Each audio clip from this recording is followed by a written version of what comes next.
Bismillahirrahmanirrahim. Bismillahirrahmanirrahim. Assalamualaikum warahmatullahi wabarakatuh.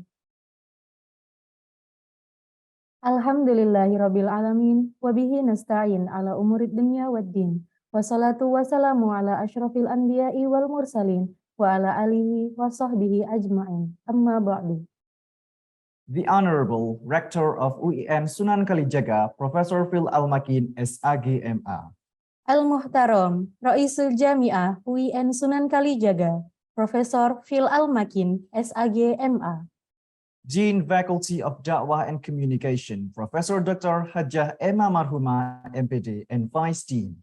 Amidu Kulliyatid Da'wah wal Ittisal, As-Sayyidah Dr. Hijriyah Emma Marhumah wa Naibul Amin. Head of Department Communication and Islamic Broadcasting, Mr. Nanang Mizwar Hashim, SOS MSE. Raisu Qismul Ittisal wal Bathul Islami, As-Sayyid Nanang Mizwar Hashim, Magister. Our distinguished invited speakers, all lecturers and staffs, and all participants. Al-Mutahaddithun al-Madu'un al-Khasun, Jami'ul Muhadirina wal Amilin, wa Jami'ul Musyahidin wal Musyakirin. First of all, let's say thanks to God, the Almighty Allah Subhanahu wa Ta'ala, who has been giving us mercies and blessing, so we can attend this event today with healthy condition and happy situation. Secondly, may salawat and salam always be praised to our Prophet Muhammad sallallahu alaihi wasallam, who has guided us from the darkness into the lightness, namely Islam. May we get his shafa'at in the hereafter. Well, ladies and gentlemen, welcome to the International Webinar 2022. Marhaban bikum fi nadwah al-wib ad-dawliyah li'am al-faini wa ithnata'ash. Presented by Communication and Islamic Broadcasting in collaboration with Apex Chronicles and GUSDURian Jakarta by the topic Radicalization of Youth in Social Media. Ha nahnu huna, Sania Arini Hidayah wa Muhammad Fahmi Idris. Abdullah al-Mutakhassisin fil Ittisal wal Bathul Islami bi Kulliyatid Da'wah wal Ittisal. Kamuqaddimin saufa yuwajjihuna nadwatal yaum 'alal internet. Walakin qabla an nabda ismahu li an ashraha lakum al-jadwal az-zamani li hadhihi nadwah ibral internet. Sayatimu iftitah jadwalil a'malil awal. The first agenda is opening. Tanian tilawatil Qur'anul Karim. The second agenda is reciting Holy Quran. Al-Aghniya Athalitha, hiya gina'un nasyidil watani li Indonesia Raya, wa tarnimatu UIN Sunan Kalijaga. The third agenda is singing national anthem and hymn of UIN Sunan Kalijaga. Ar-Rabi' huwa tamhidul lajnah.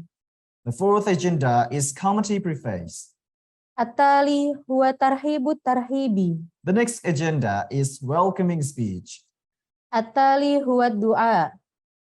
The next agenda is praying. At-tali huwa jalsatul mawad wal munaqasha wal as'ilah. The next agenda is the main session. Wal akhir huwa lihtitam. And the last agenda is closing. Ladies and gentlemen, the first agenda is opening. Let's start our agenda today by reciting Basmalah together. Bismillahirrahmanirrahim. Before we go to the next agenda, let me explain the rule of this webinar today. First, host will start Zoom meeting early for the webinar registration. Second, to ensure the security of the session, we will need you to log in using your email address. And the third, please make sure that your name is written correctly and using the format name_institution. Fourth, please turn off your microphone during the session in order to not disturb the discussion. Those are the rule of webinar today, and I need to inform to all participants that in the end of this agenda, there will be a link of certificate. Sayyidati wa sadati, jadwalul a'mali tali huwa tilawatil Qur'anil Karim. Liukhtina Putri Sekar Giri Fatimah Mahbubah, Thalibatul Mutakhassisah fil Ittisal wal Ida'a al-Islamiyah, al-Waqtu Iyah. Assalamualaikum warahmatullahi wabarakatuh.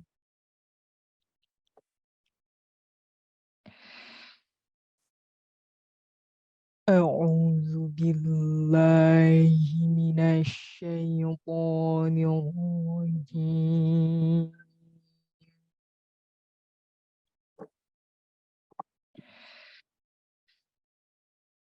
بسم الله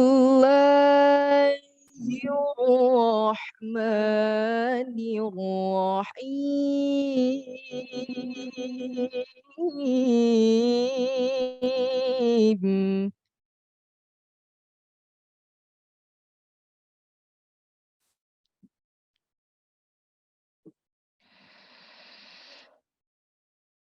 أَمَّنْ هُوَ قَانِتٌ آنَاءَ اللَّيْلِ سَاجِدًا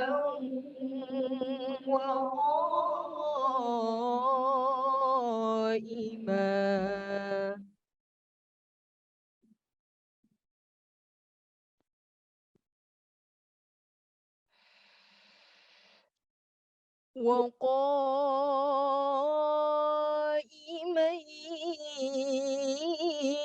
يحذر الآخرة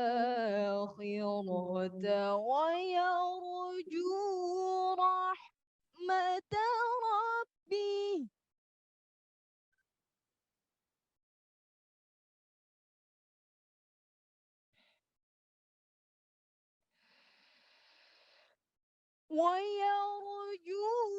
رحمة ربه قل هل يستوي الذين يعلمون والذين لا يعلمون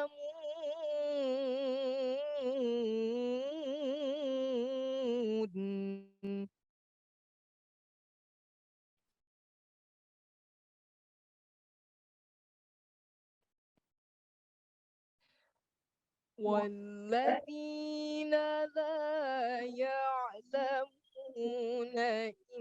إنما يتذكر أولو الألباب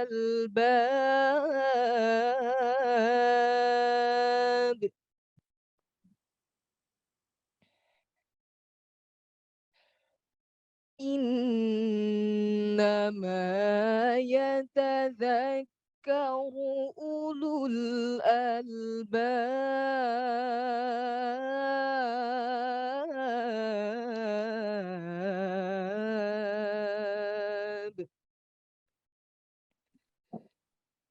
صدق الله العظيم والسلام عليكم ورحمة الله وبركاته.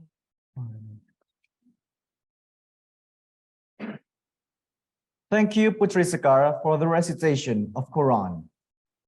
The next agenda is singing the national anthem of Indonesia Raya and hymn of UIN Sunan Kalijaga by the committee. The time is yours.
Jadwalul a'mal tali wa muqaddimatu lil lajnah biqalami sayyida Kusuma Sari Ayu Ningtyas Al-Mu'assisul Musyarik The Apex Chronicles Fal waktu iyaha.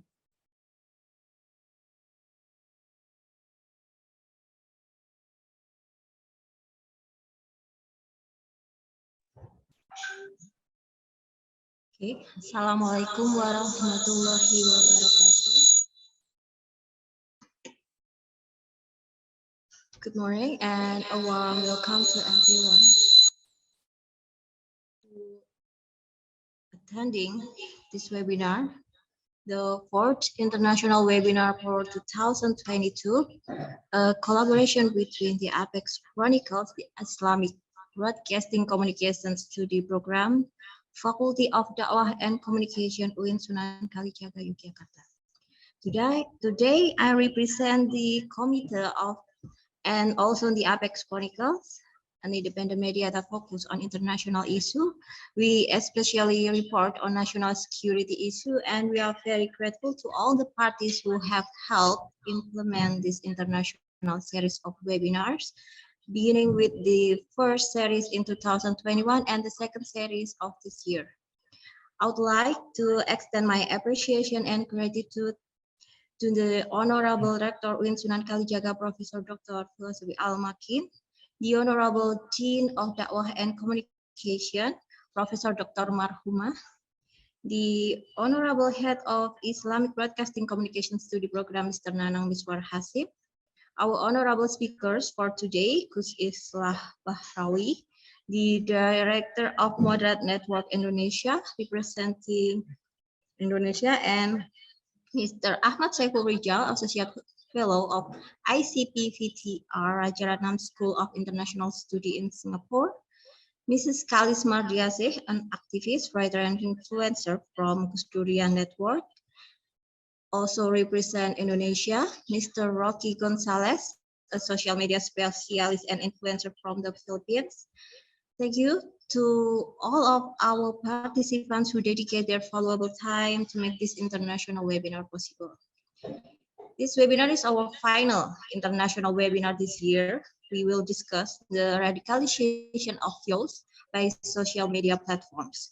The idea for this webinar comes from an article from a past speaker's presentation in June of 2022. The idea that terrorism recruitment targets young people using social media and other online application. According to Professor Amparo Pamela Fabes' presentation from Philippines, recruitment through social media has specific targets, the children of police officers and soldiers in Philippines. In this webinar, we will explore and discuss what radicalization looks like in social media, how to identify it, and how to anticipate it. And without any further delay, I would like to pass this event to our Master of Ceremony for today. Wassalamualaikum warahmatullahi wabarakatuh.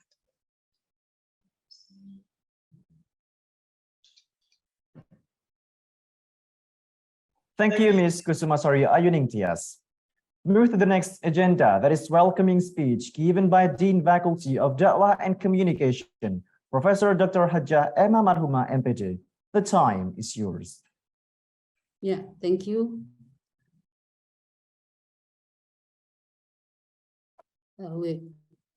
Assalamualaikum warahmatullahi wabarakatuh. Alhamdulillahilladzi 'allama bil qalam, 'allamal insana ma lam ya'lam. Wassalatu wassalamu ala sayyidina Muhammadin khairil anam wa ala alihi wa ashabihi wa dzurriyyatihi ajma'in. Amma ba'du, syubbanul yawm, rijalul ghad. Your Excellency, Rector of UIN Sunan Kalijaga, Yogyakarta, Professor Dr. Phil Al-Makin, Honorable our speakers in this international webinar, Ahmad Saiful Rijal, Associate Research Fellow from Singapore, from Rajaratnam School of International Studies, Rocky Gozales from social media specialist, Gus Islah Bahrawi, Tretan TV, Director of the Moderate Network, Kalis Mardiasih from Social Influencer GUSDURian Network. First of all, praises and thanks always be given to our God, Allah Subhanahu wa Ta'ala, the Almighty who has given us mercies and blessing, so we can gather here online in this international on radicalization of youth in social media. Secondly, as a Dean of Faculty of Dakwah and Communication, I would like to thanks to all of speakers who have been willing to explain, to share and discuss their ideas and experiences of this important topic to all of us. My thanks also goes to all committees of the international seminar, particularly Mbak Sari, and also head of Secretary Islamic Communication, Pak Nanang and Pak Sinu.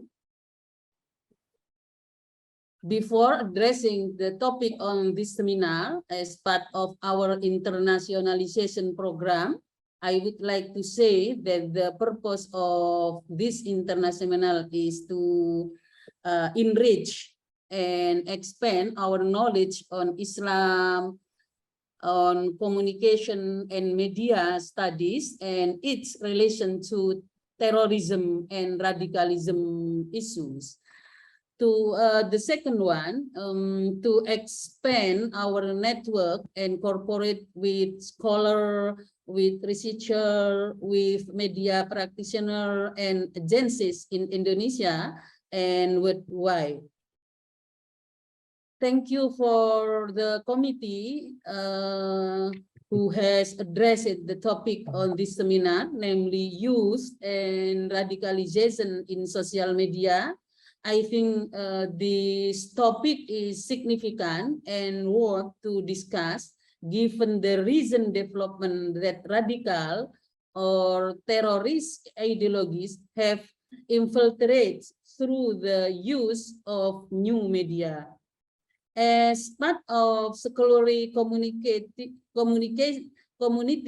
I think we have to address these issues and contribute to it, not only theorizing, but also seeking for possible answer to solve the problems like Mbak Sari said before. Yeah.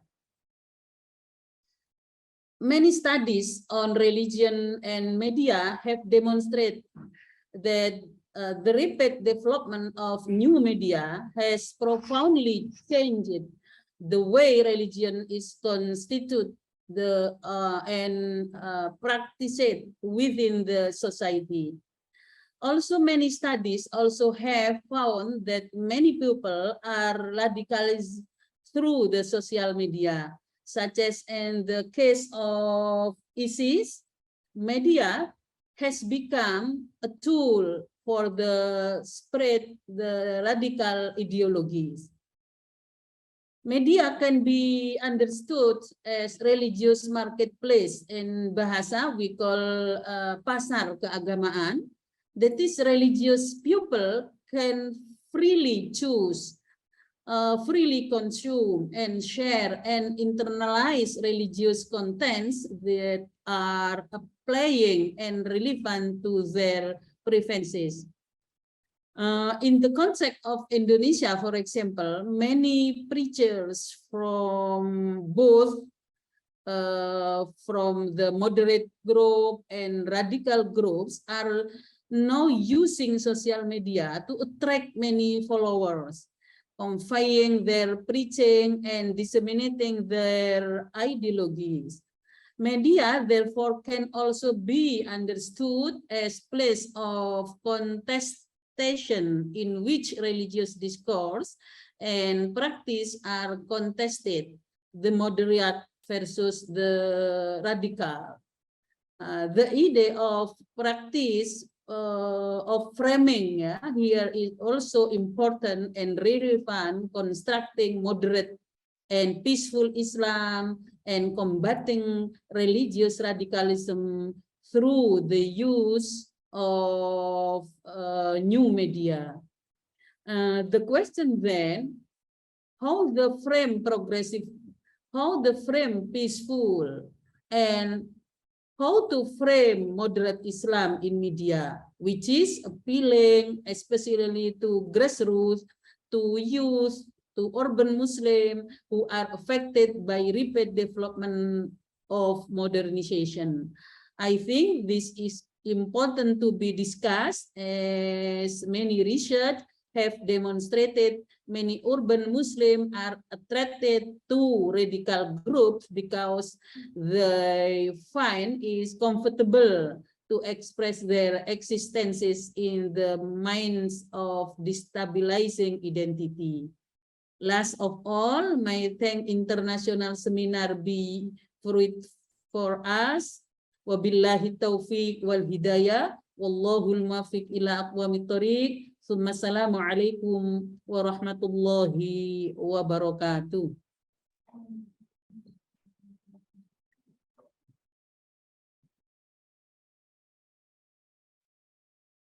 Syukran ala tarhib.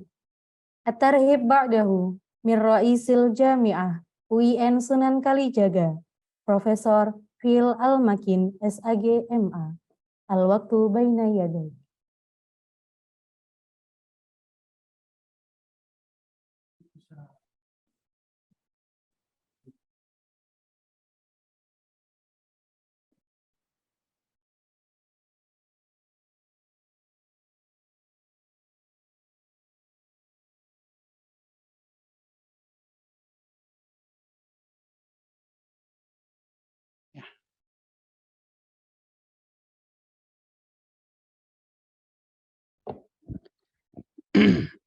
Oh ya sudah. Sudah Mbak.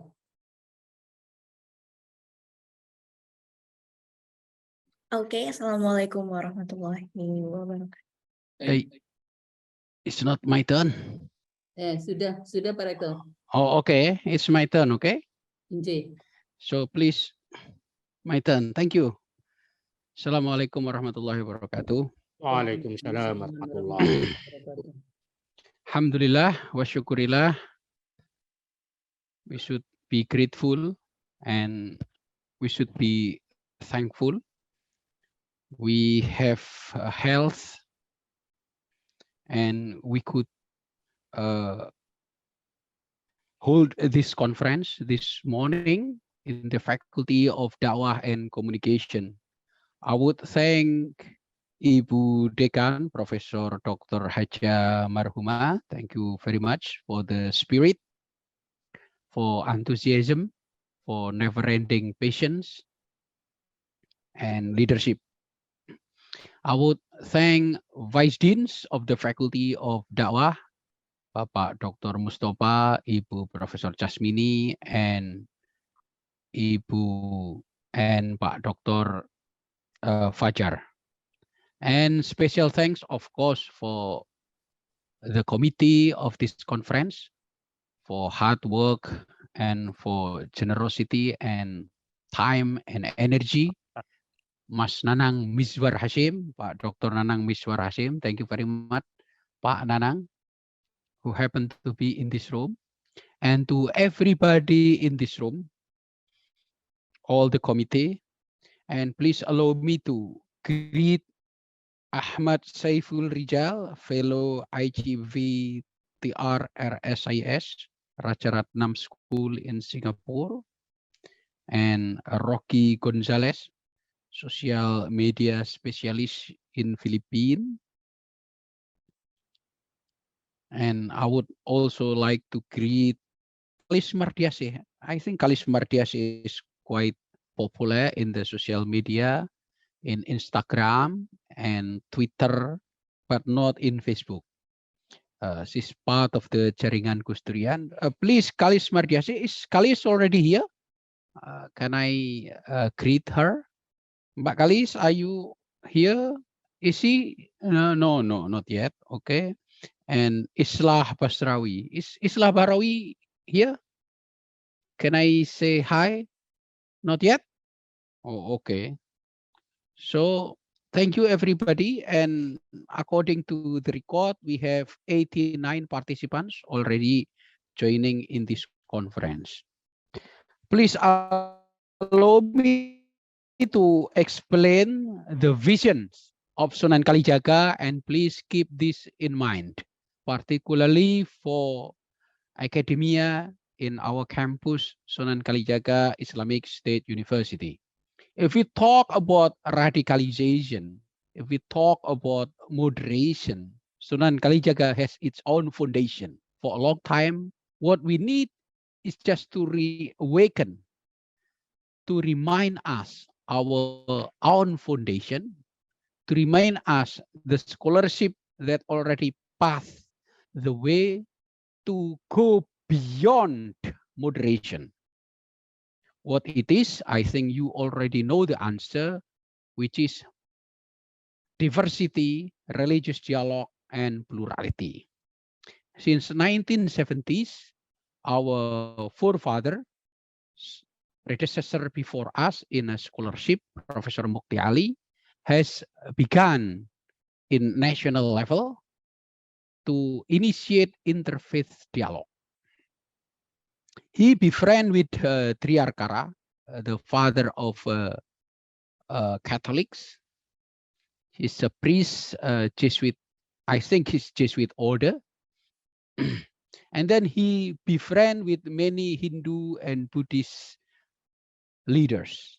Afterward, he was fortunate to be appointed as the Minister of Religious Affairs during New Order period, during Suharto. What is very important, and I think some of us still fail to appreciate his effort, is that there are in Indonesia two schools of thought we should be noted seriously. The first school of thought is in Yogyakarta. We call Sapen School of Thought or Madhab Sapen. First, of course, Mukti Ali, and the second wave is Limited Circle, known and already attracts attention of many scholars from West and East, from Indonesia and abroad. This limited circle consisted of Dawam Raharjo, Nurholis Majid, Johan Effendi, Ahmad Wahid. They initiated this movement in 1970s. To be honest, it's previously in 1960. They initiate what they call progressive and perhaps quote-unquote secularization. And later this movement, of course, in line and befriend with Abdurrahman Wahid or Gusdur. That is the first school of thought of plurality and diversity in Indonesia. The second school is in Ciputat or in Jakarta, pioneered by Nurholis Majid, and then also has its own development in Paramadina. Ciputat has its own contribution because it was later carried out by Azumardi Asra, who passed away just recently, and his students. Let us return to Yogyakarta. Yogyakarta developed its own school of thought in diversity, plurality, religious dialogue, carried out by Pak Mukti Ali's successors, such as Professor Mahasin, Professor Amin Abdullah, Ibu Professor Alefteria Wasim. And I think this become a foundation of interfaith dialogue in the national level, because in Yogyakarta was founded Intervide. Intervide is an NGO organization that cultivate interfaith dialogue, initiated among others by T.H. Sumartana, Romo Mangunwijaya, Gusdur, Abdurrahman Wahid, Johan Effendi, and many other prominent religious leaders. This interview day in the beginning of 1990s play a significant role in promoting interfaith, in promoting understanding differences with faith, and also promoting common interests, particularly in Indonesia, given diversity in religions. That's we should highlight this morning that Sunan Kalijaga already play a very vital role in nurturing diversity, in understanding diversity, and we should continue this. And Sunan Kalijaga is a place that we should make to become comfortable for all of us, regardless of faith, regardless of traditions, regardless of cultures, and of course, I would like to add, regardless of their origins of nations, because we should go to global and we should make effort to internationalizations. Ladies and gentlemen, this morning, I think, is a very good opportunity for us to further deepen our understanding, not only to find a new way, to pass a new method and new strategy in terms of promoting moderation and understanding radicalization. However, please return to the past. Al-muhafadhah ala qadimi soleh wal akhdu bil jadidil aslah. Do not forget what already happened and do not forget our predecessor. Please stand on the soldiers of giants. Please stand on the giant soldiers. We have giants already before us. We have forefathers, we have predecessors that already think seriously, and we should appreciate. By appreciating that, we could further develop their ideas, what is lack, what is necessary, what foundation that we should take and put our foot on, and then we could step further, or even we could jump further. So this morning, I think is very good opportunity to call on us to return to our tradition. Sunan Kalijaga has academic tradition, and I think in Indonesia is quite old. And I think from this university, there are so many good ideas that already acknowledged at the national level by the Ministry of Religious Affairs of Indonesia, among which is interfaith dialogue. And yesterday, in the opening ceremony of VIBA, Foundation of International Business Accreditation from Germany, I also mentioned that Sunan Kalijaga is also a place where science and religion should meet and should not oppose each other. This idea was coined by our predecessor, our teacher, our mentor, Professor Amin Abdullah. He called it integration and interconnection between religious values and the thought of science should complement each other. And I think earlier, Mukti Ali also coined a term similar to that.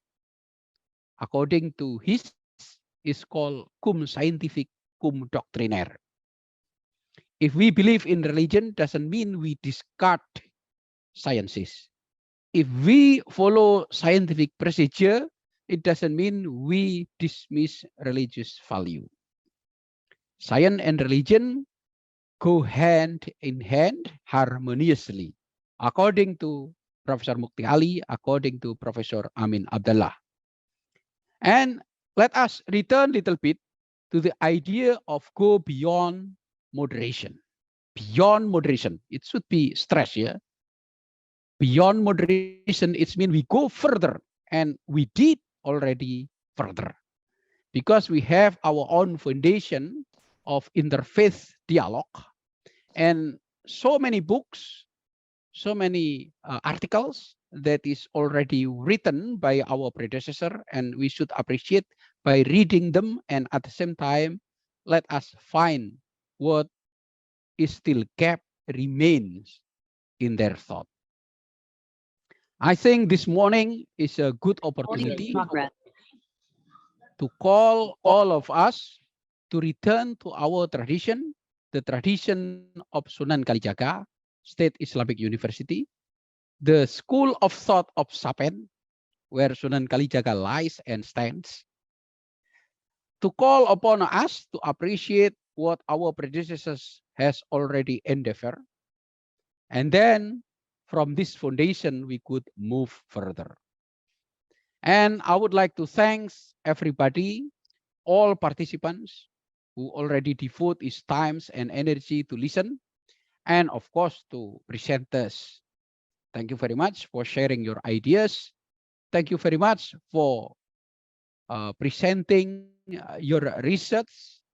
Thank you very much for sharing your wisdom and insight. And I think I would congratulate Ibu Dekan, the Faculty of Dakwah and Communication, Professor Emma Marhumah, for this holding conference, for her energy and enthusiasm once more, and for the committee, and for all lecturers, all professors, all students, all of those who support this conference to happen. Thank you very much, and good luck. Have fun. Have a good discussion. Thank you very much. Assalamualaikum warahmatullahi wabarakatuh.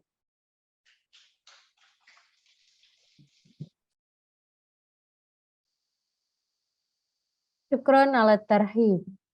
At-tali huwa du'a allati sayusliha akhuna Muhammad Haidar Izzani, talibul mutakhasis fil ittisal wal ida'a al-islamiyah, al-waqt baina yaday. Assalamualaikum warahmatullahi wabarakatuh. Al-Fatihah.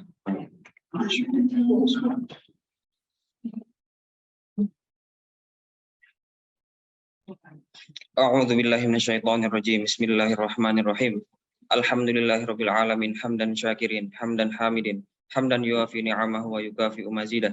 Ya Rabbana lakal hamdu kama yanbaghi li jalali wajhikal karimi wa 'azimi sultanik. Allahumma salli ala sayyidina Muhammad wa ala ali sayyidina Muhammad. Allahumma rabbana taqabbal minna salatana wa siyamana wa qiyamana wa ruku'ana wa sujudana wa qu'udana wa tadarru'ana wa takhashu'ana wa ta'abbudana wa tamim taksiruna ya Allah ya rabbal alamin. Allahumma a'inna ala dzikrika wa syukrika wa husni ibadatik. Rabbana zalamna anfusana wa illam taghfir lana wa tarhamna lanakunanna minal khasirin. Rabbana wa la tahmil alaina isran kama hamaltahu ala alladhina min qablina. Rabbana wa la tuhammilna ma la taqata lana bih. Wa'fu 'anna waghfir lana warhamna anta maulana fansurna 'alal qaumil kafirin. Allahumma inna nas'aluka salamatan fid din wa 'afiyatan fil jasad wa ziyadatan fil ilmi wa barakatan fil rizqi wa taubatan qoblal maut wa rahmatan 'indal maut wa maghfiratan ba'dal maut. Allahumma hawwin 'alaina fi sakaratil maut wan najata minan nari wal 'afwa 'indal hisab. Rabbana la tuzigh qulubana ba'da idh hadaitana wa hab lana min ladunka rahmah innaka antal wahhab. Rabbana hab lana min azwajina wa dhurriyyatina qurrata a'yun waj'alna lil muttaqina imama. Rabbana atina fid dunya hasanah wa fil akhirati hasanah wa qina adzaban nar. Subhana rabbika rabbil izzati amma yasifun wa salamun alal mursalin walhamdulillahi rabbil alamin. Syukran. Wassalamualaikum warahmatullahi wabarakatuh.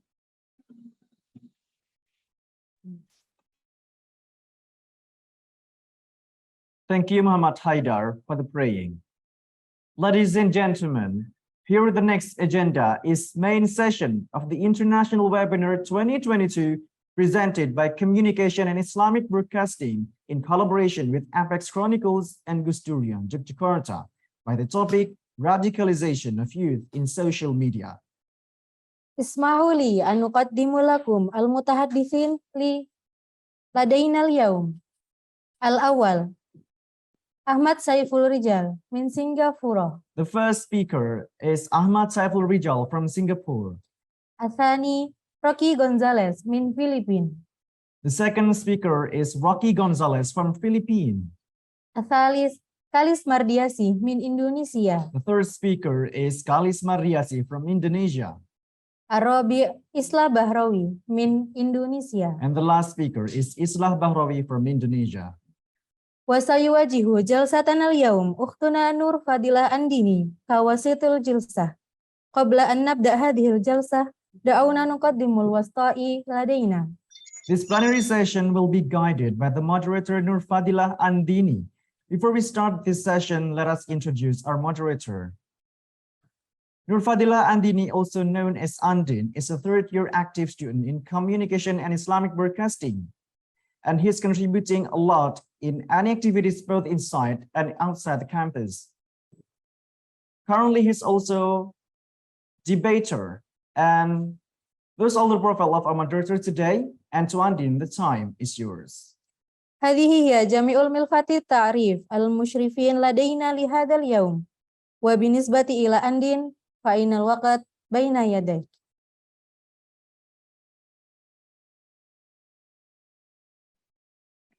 Okay, Assalamualaikum warahmatullahi wabarakatuh. Thank you so much for the Master of the Ceremonies for the opportunities that has given to me. Okay, now Shalom Om Swastiastu, Nama Budaya, and Shukron. And ladies and gentlemen, I would like to say one more time, welcome to the fourth series of International Webinar 2022, presented by Communication Islamic Broadcasting in collaboration with Apex Chronicles, by the topic Radicalization of Youth in Social Media. Indeed, it's a very honor for me to be here as a moderator who will conduct the main session of our webinar with an interesting topic and of course with our distinguished and special speakers today. Okay, but now, ladies and gentlemen, before we start the sharing session of the material from the speakers, I'm going to talk deep about the topic. So before that, I would like to remind to all audience here that in the end of the session, there will be a question and answer session.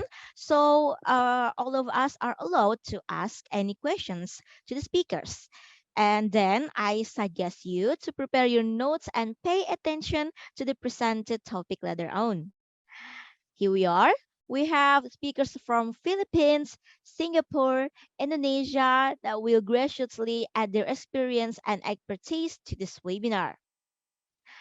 Okay, talk about the status quo today. In the age of selfies, snaps, likes, and shares, the internet and social media have transformed the way in which people communicate. In early 2019, global internet penetration reached 57% or 4.5 billion users. And the overall number of mobile social media users reached 42% or 3.2 billion people. Moreover, we all know that youth is the highest amount of social media user. By those facts, people are able to share ideas, communicate, and interact more rapidly than ever before, including with audience on the other side of the world. And also, we are now living in the high demand of social media, which can influence youth directly. Then we can see that terrorist groups have certainly leveraged these new mechanisms and platforms for communicating amongst themselves to the potential recruits. For example, the Islamic State of Iraq ISIS has been known for producing sleek videos, circulate on YouTube, Twitter, and has mastered new and emerging technologies and social media platforms such as Telegram to promote the message and recruit new members in the cyberspace. Okay, so from this webinar, the last series of this webinar, we hope that uh, this webinar will be able to answer the questions and provide the overview of what can be done to provide solutions of this problem, the radicalization on social media. And to the stakeholder, researchers, and journalists who will be speaker for this webinar today with the Apex Chronicles, and also with collaboration in communication Islamic broadcasting, um, are the experts involved in the social media analyze. Okay, ladies and gentlemen, let's we find out from our speaker presentations, which will be able to provide an overview of how radicalization of youth in social media. Okay, we start from the first speaker, that Ahmad Saiful Rijal. And before I give this session to our speaker today, I would like to introduce you about our first speaker today. Okay, Ahmad Saiful Rijal bin Hassan is an associate research fellow with the International Center for Political Violence and Terrorism Research, or ICPVT, at the S. Rajaratnam School of International Students, or RSIES. His research interests are political Islam, religious rehabilitation, and community engagement. He completed his Bachelor of Arts degree in Islamic jurisprudence from Al Azhar University in Cairo, and obtained his Master of Science in International Relations from SIS. He has also obtained a career and certificate in legal translations in both Arabic and English at the American University in Cairo. He also serves a religious counselor of the Religious Rehabilitation Group, or RRG, a voluntary group which works towards rehabilitating Jamaah Islamiyah, or GI, detained and self-radicalized and individuals in Singapore. Okay, without any further ado, let's greet our speakers today. Mr. Ahmad, can you hear me? Yes, yes, I can. Okay, Mr. Ahmad, how are you today? Good, Alhamdulillah. Thank you. Alhamdulillah. Okay, so Mr. Ahmad, are you ready to deliver about the material today for the last series for the international webinar? Yes, yes, I'm ready to share my slides. Okay, but before we start the webinar, Mr. Ahmad, where are you stay now? I'm now in Singapore, so Oh, yeah. so you are now in Singapore. So is there any different times there? I mean the time zone? Yes, yes, I think we are 1 hour ahead, so it's going to be 10 a.m. soon. I think your site will be going to be 9 a.m., I believe. Okay, so there is no specific, or there is no different time zone so far. Yes. No, Okay. yeah. Okay, Mr. Maybe we can start the session today. For your committee, are you ready to? Would you like to share your own? Yes.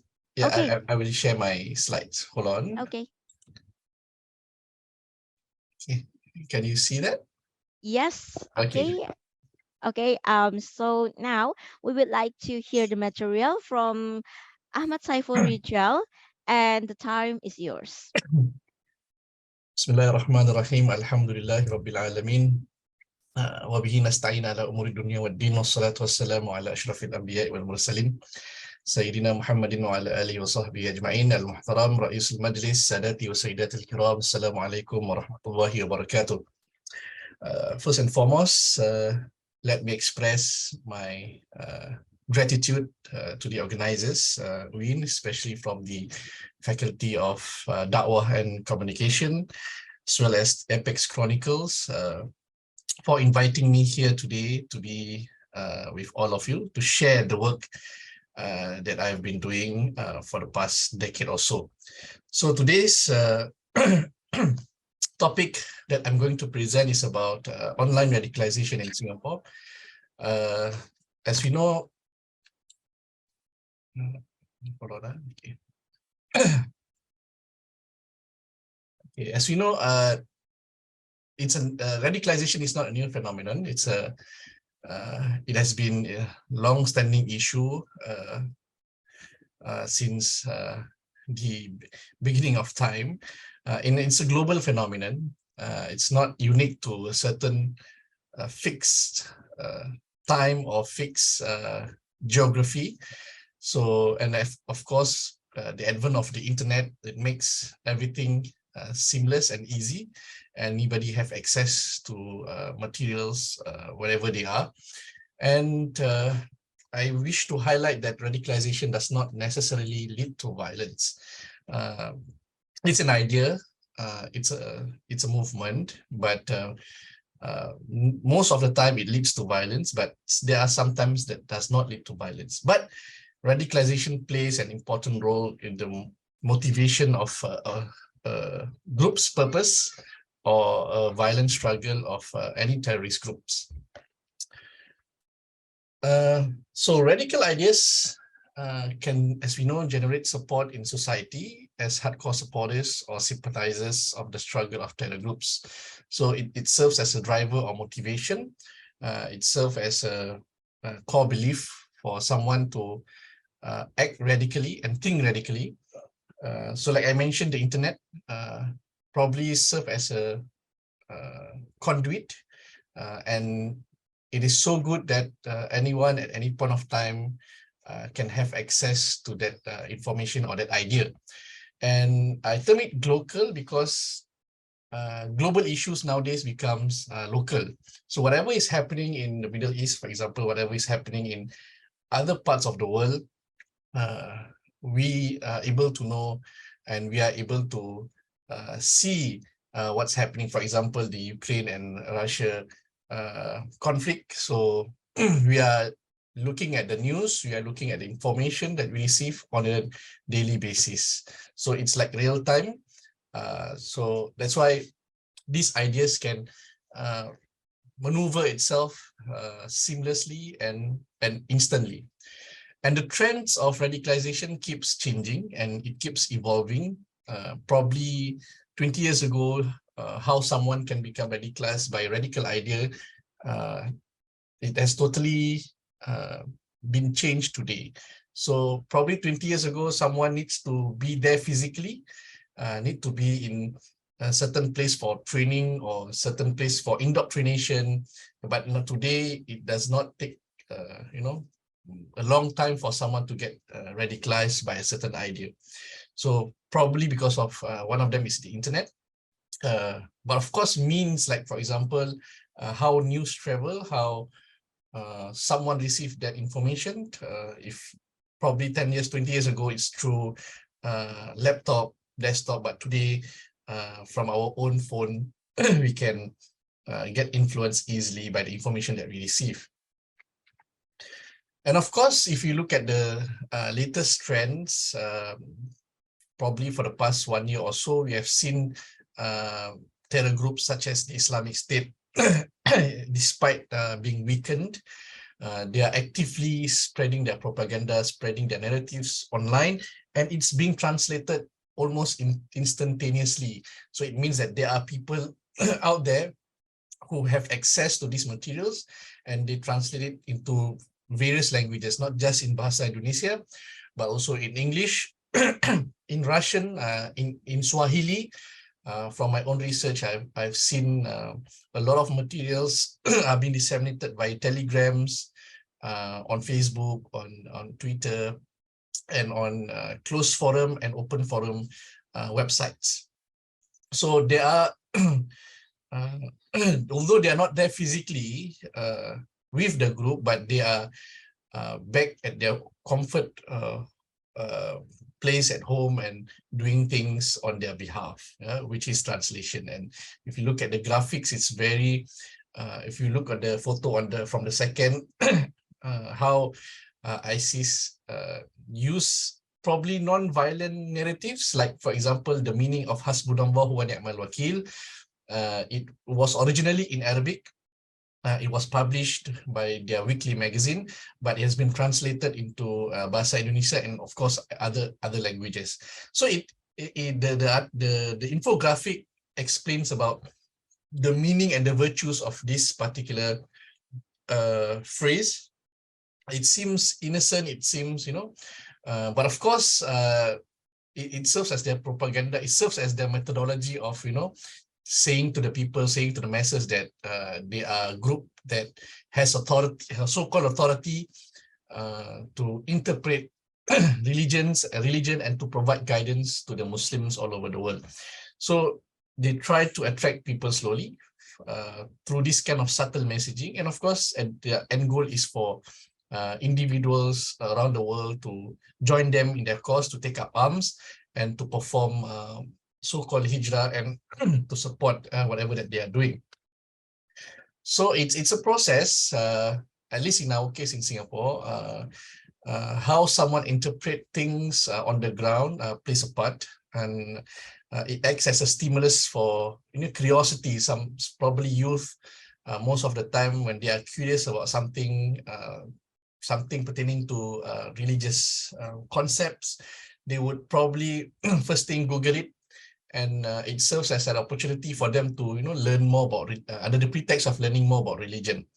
And the second stage is to accept that explanation, that ideas, and it serves as a cause for them to move further up ahead at the staircase. And conviction, so is very important, because they must believe, and their belief must be strong. That's why we have probably in some parts of the world, they have issues with de-radicalization or rehabilitation, because when someone is believe in whatever that they are doing is right and true, it's not easy for stakeholders to de-radicalize or rehabilitate individuals, because they are so convinced that whatever that they are doing is right, especially when matters come to religion, right?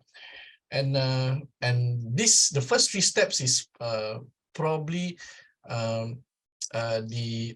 the stages where it does not require any action. So the final one, I think that is the most, that's what happens when someone has been radicalized and they act upon the beliefs that they had been, brainwashed or probably indoctrinated. So they act upon it. So that includes planning and preparation and execution. So they have already probably bought some materials. They have probably made plans, sketch some, whatever that they want to do, and they want to execute it. So talking about Singapore, if you look at the numbers, statistics from 2002 to 2014, only 3 cases that involve youth. Youth, I'm talking about probably under 20 years old. But from 2015 and 2021, I mean, 2014 was the announcement of the establishment of the so-called Caliphate, ISIS. So we have seen a spike of number of radicalized youth have been radicalized until recently, 2021. So 8 under 20 years old has been detained.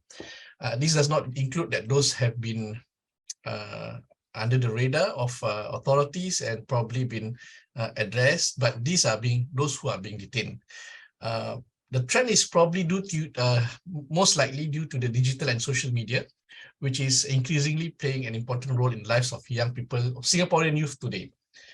So according to statistics by the National Youth Council of Singapore, about 40% of youth spend 10 hours or more online in a week, and 90% of them surf social networking sites every day. Okay, so because probably of the high usage of internet users in Singapore, not just among the adults, but also the youth and adolescents. So they have probably more time to spend after school with their gadgets. This is only probably just mobile phones, doesn't include laptop, desktop, tablets, and so on. And 90% of them surf social networking sites every day: Instagram, Snapchat. Now we have TikTok, we have Twitter, and so on and so forth. So one of the key websites would be, one of the key platforms would be video platforms, because most of them would like to learn things and seek guidance, or probably seek inspiration. So for those who like probably cooking videos, to learn how to cook, so they will go first thing to the video instead of reading. So same goes for the youth when they want to seek guidance in terms of religion. So first thing they will go is through videos. So if videos produced by ISIS, for example, so they will seek inspiration and guide from their ideologues. So, and it's available on the internet. And of course, we are talking nowadays, this is about social media. There are also scholars are doing research on dark web, right? Dark web where everything is, totally not controlled. There's no regulation, so anyone can, gain information inside dark web, and of course to communicate and so on and so forth.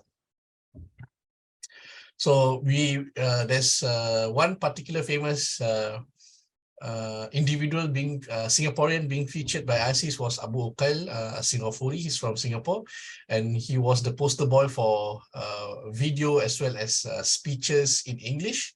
So he, in the video, he spoke in English, asking people from Singapore and from Southeast Asia to join him. I think this was in 2016-17. According to some sources, he's dead. He's not alive. He was killed in action. So, so he spoke in English and asking people to come and join him and join ISIS, right? And some, of course, on Facebook comments we are seeing, and this is in Singapore, by the way, talking about system of democracy, right? It's a kafir system, so we are not supposed to follow the rule set up by the infidels or the non-Muslims, right? And of course, voting for non-Muslim would of course be against our own belief and our own religion. So these are the things that's happening, chattering. So although it seems probably not into violent acts, not inciting people to join ISIS, but the planting of the seeds of hating others, right? Hating the non-Muslims especially. It starts from this radical idea and then it evolves to the next stage, like I mentioned just now, the processes.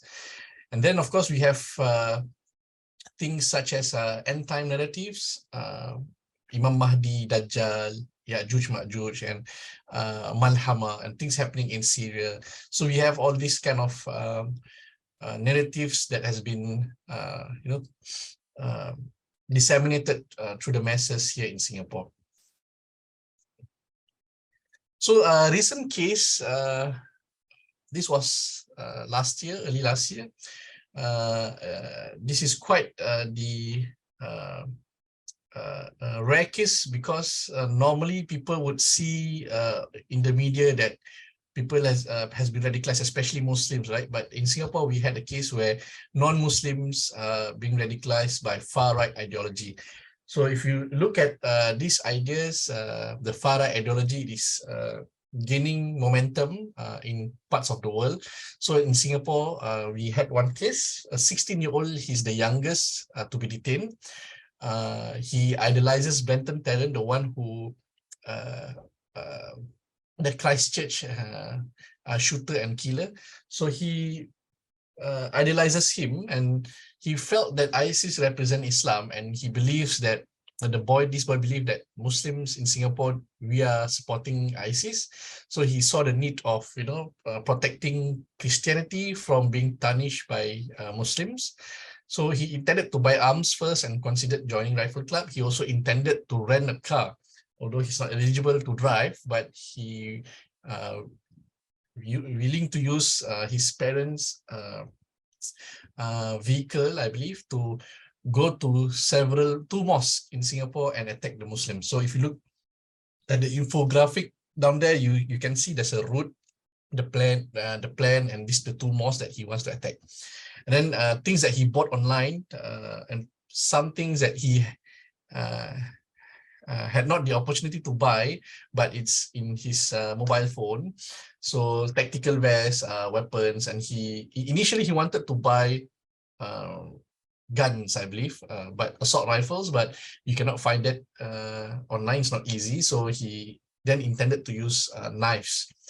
And then he prepared 2 documents, manifesto. So this is a typical terrorist mindset where he wants to, publicize his ideas. Same like probably 2 decades ago where we had Jemaah Islamiyah had a manual, PUBG, right? Pedoman Umum Pegangan Jemaah Islamiyah. So he had 2 documents to show that to the world that why he's doing this and the reason for his hatred toward Muslims. So he intended to do that, but he was eventually caught and detained and put into detention center. And then we had a case of this also was recent, early this year. A boy, not a boy, he's 29-year-old individual who wanted to join the Black Flag Army. So at some point he believed that ISIS was part of the Black Flag Army. At some point it was Al-Qaeda, and at some point he believed that it was Taliban. So like I mentioned, the conviction of believing a certain ideas, religious concepts. So he believed that he needs to be there to join because because of fear of losing out. Because it's end of time. So if you don't join the cause, you will be left out, right? So he planned to travel to Syria, and he also practiced knifing techniques. But the most important thing is that he was influenced by radical ideologues, right? Ideologues, if you those radical ideologues would be, for example, Anwar Awlaki, and then Musa Ser Antonio. So they are English-speaking religious preacher, and then they incite people to join terror groups and become extreme in their thinking. So this is one of the 2 of many cases that I would like to highlight because of lack of time. So I managed to choose these 2 unique case studies. And of course, there are others. You probably may find it online, published by media reports, and of course, news press release from authorities in Singapore. So they have a lot of cases that they posted and they updated online. So I would like to talk about the factors of online radicalization. I mean, what makes them become radicalized and what makes them convinced that they are on a true path. So I highlight these 3 main points. Number 1 is clicktivism. So it's a form of activism that is achieved by clicking on an internet-connected device, such as liking or sharing links promoting extremist content. So without probably having the knowledge of whether this content is radical content or not, so they probably like it because they are interested in the topics that they are reading or visualizing. So for example, if videos, they believe that I think this is quite relevant, so I can just share or like. So from there it evolves from just sharing and liking. They open up probably groups, like-minded groups, and then from there they become immersed into the culture. I mentioned about immersion into the culture of radicalization. So it's like digging a hole, and then the hole is becoming bigger, and then it's easy for them to fall, and the harder they fall, the more impact that they receive. So it's from clicking, it will end up become radicalization. Visual influence, I think, is a very important factor. A large number of visual elements in the media of radical groups serve as persuasive tools that are mostly based on emotions or sensitive social issues. Like, for example, the boy who believed that Muslims support ISIS, probably he watched a lot of ISIS videos killing the innocents, killing the non-Muslims, beheading, attacking, and so on. So he sees that from that visual aspect, looking at ISIS action correlates to what Muslims are doing. This is what actually Muslims are doing.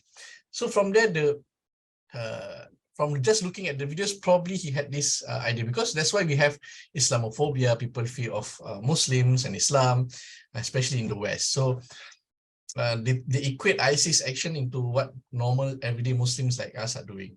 So, and then of course, vice versa, for the Muslim youth, probably they see that Muslims are being oppressed, and by just voicing out it's not enough. So we must act upon it.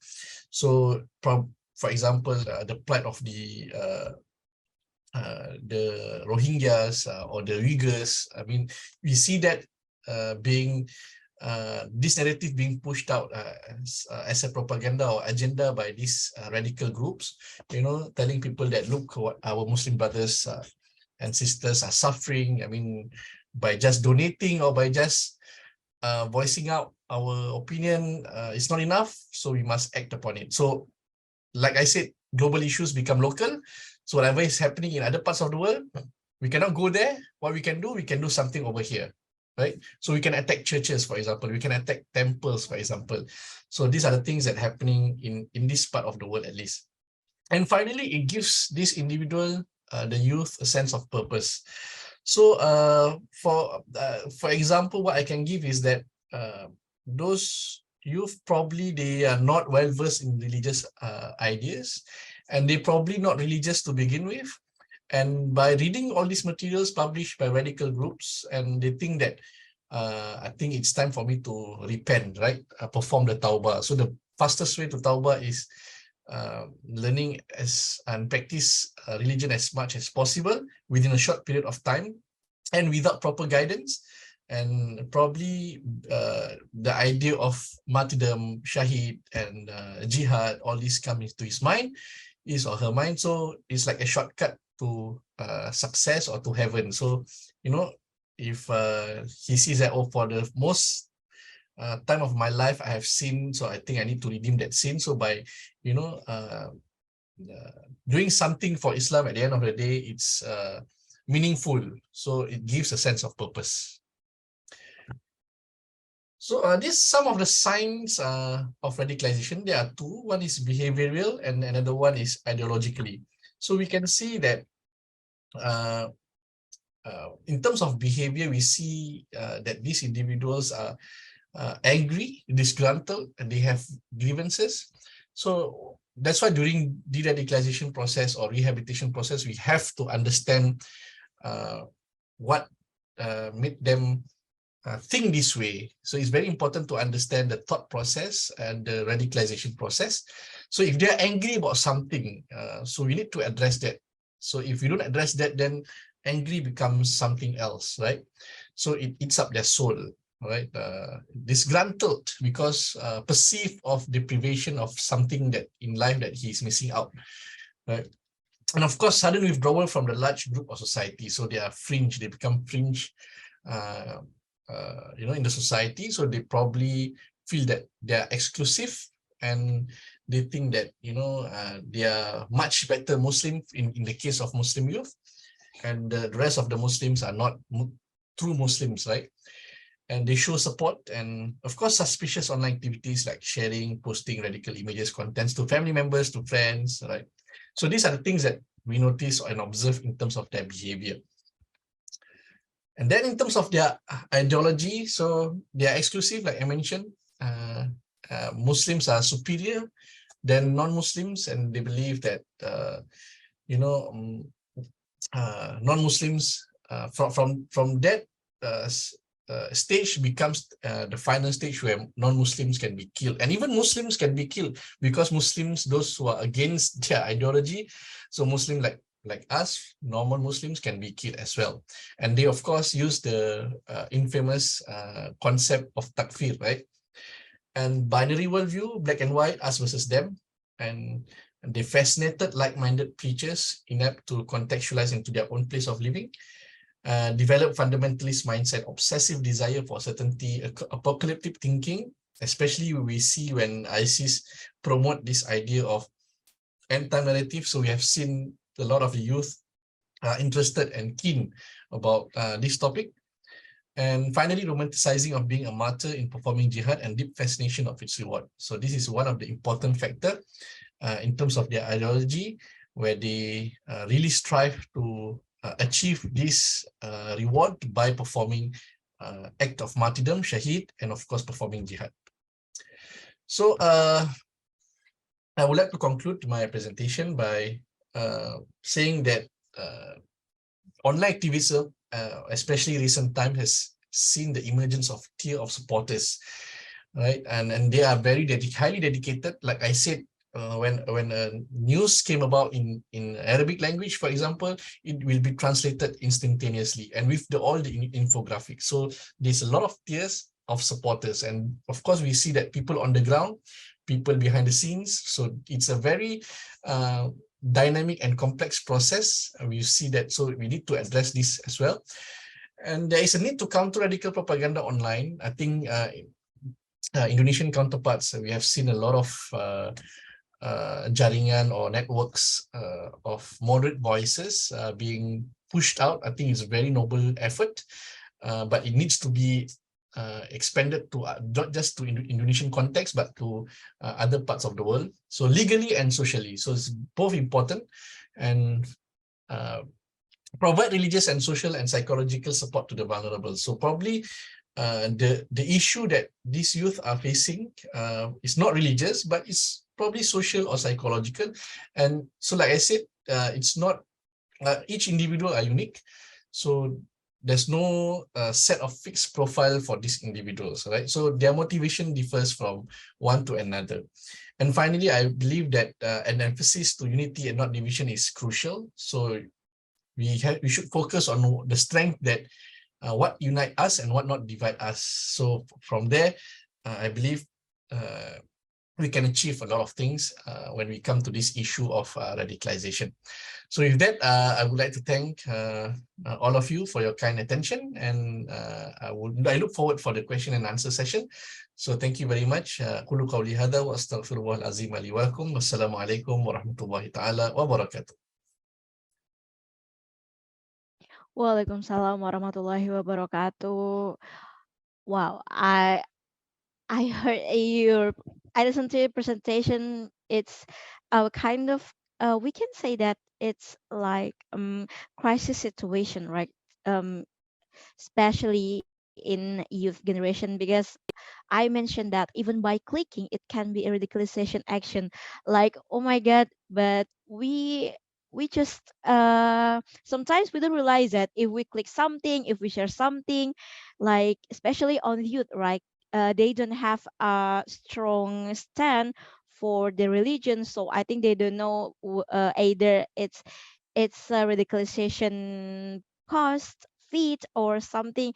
They don't even know it yet. So yeah, I think by listening to your presentation, I realized that how crisis this global issue about this radicalization in social media. Okay, so Mr.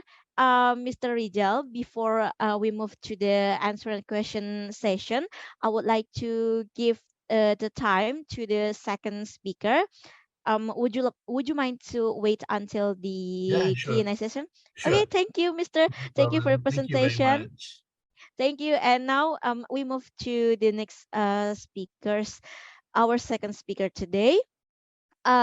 Before we start the second material, I would like to introduce you our second speaker. He's Clarence C. Gonzales. Is a consultant for public relations in National Commission on Muslim Filipinos Bureau of External Relations, and examiner higher level English literature in international baccalaureate ORG, a production designer and stylist in freelance. And also besides that, he has some experience as a writer and content creator in the Kokiroki, and he was a communications and event specialist in Publici Asia, and writer and content creator in Huffington Post, Philippine Information Agency Concept News Central, and also Mid Nation. And he was also an English and drama teacher and coordinator, personal project coordinator in Binus International School, Simperg. Wow. Now I would like to greet our amazing second speaker today. Mr. Are you here? Hello, good morning. Hello, good morning, Mr. Rocky. Can I call you Miss Rocky? Mr. Rocky? Yes, of course. Please Okay. call me Rocky. Okay. Okay, Mr. Rocky, how are you today? I'm doing very well. I hope everyone who is here attending this online workshop or conference is doing well. I hope that it becomes a productive morning for everyone. Salamat pagi to everyone from Indonesia, Malaysia, and Singapore. Good morning. Selamat pagi and good morning also, Mr. Okay, and now, where are you stay right now, Mr.? I'm currently in Manila. I'm in Manila right now. Although I did live in Indonesia for 13 years up until 2016. Oh my God. So Jakarta, Selatan. Oh, in Jakarta. So what do you think about the people in Jakarta, Indonesia? You know, having lived in Indonesia for 13 years, I really feel that Indonesia is my second home. Jakarta is my second hometown. Oh, so you are fluent enough in Indonesia? Masih bisa, tapi udah kurang lancar. Oh, udah Alam kurang na lancar, katinggal kurang ini. paham. Okay, Mr. Tapi masih bisa, Oh, masih bisa. tapi masih bisa. Okay, Mr.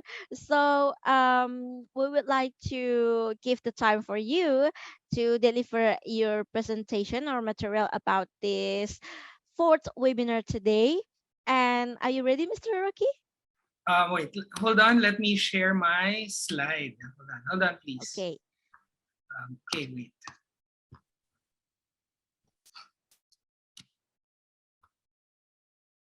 Yes, I'm ready. Okay, so if you're ready, I will give the time for you. Okay, Mr. Rocky, the time is yours. Okay, wait, hold on.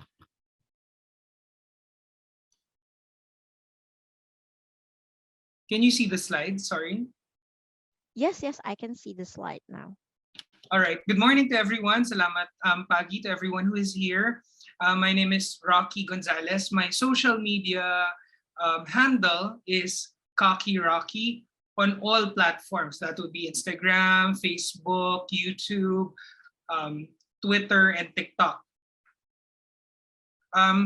My domain of specialization is, in fact, communications, both traditional communications on media and literature, as well as digital communication. So that's public relations and marketing.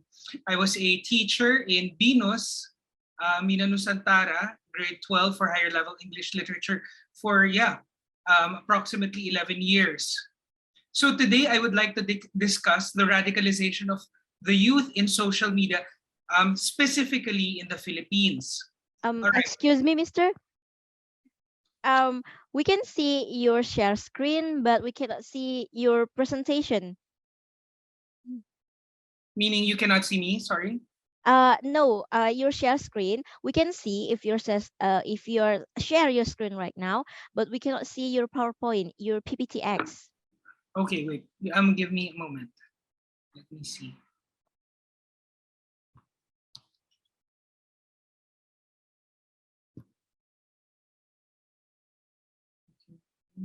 Would you mind if we share it for you?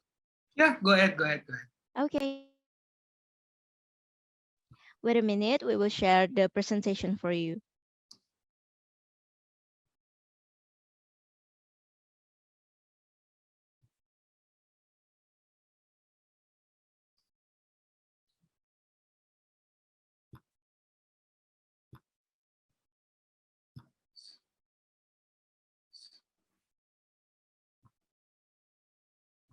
All right. Okay, can you see it right now, Okay, Mr.? can you see it right now, Mr.? Yes. Okay. Right. Yes. Okay. Okay, there we go. All right, good morning. So our topic today is radicalization of the youth in social media. I will be specifically focusing on the Philippines as an example of how it has penetrated the youth using the different platforms on social media.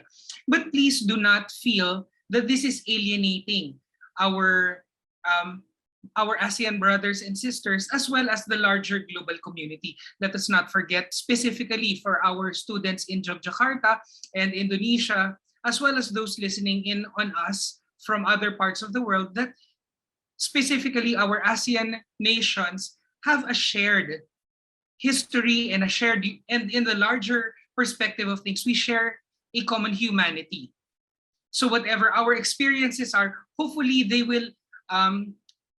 can readily transmit or be understood within your personal context and help you realize how radicalization is happening to the youth through social media in your own backyard. All right, next slide, please. Okay, let us begin with a little, with a little definition that I will be using to define radicalization all throughout our discussion this morning.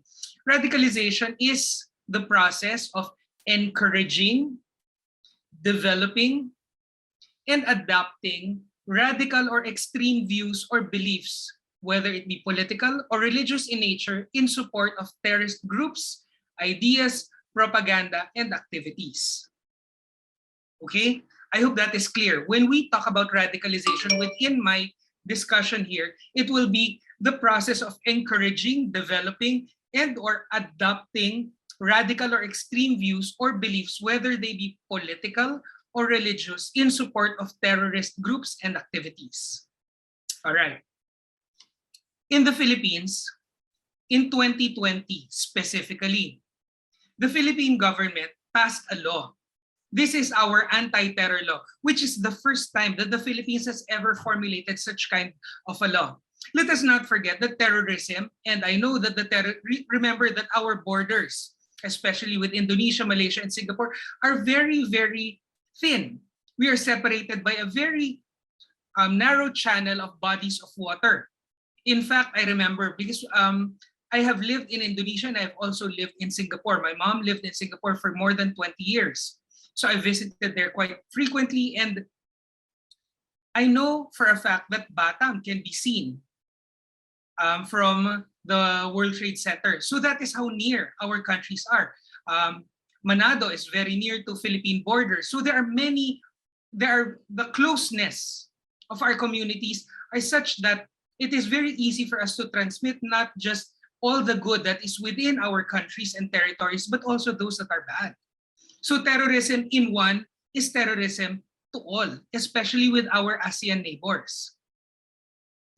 As terrorism grew all throughout the world, the Philippines has only actually had a legal and a government agency specifically targeting terrorism. And this is called the Anti-Terror Council, empowered or formed because of the anti-terror law that was passed in 2020.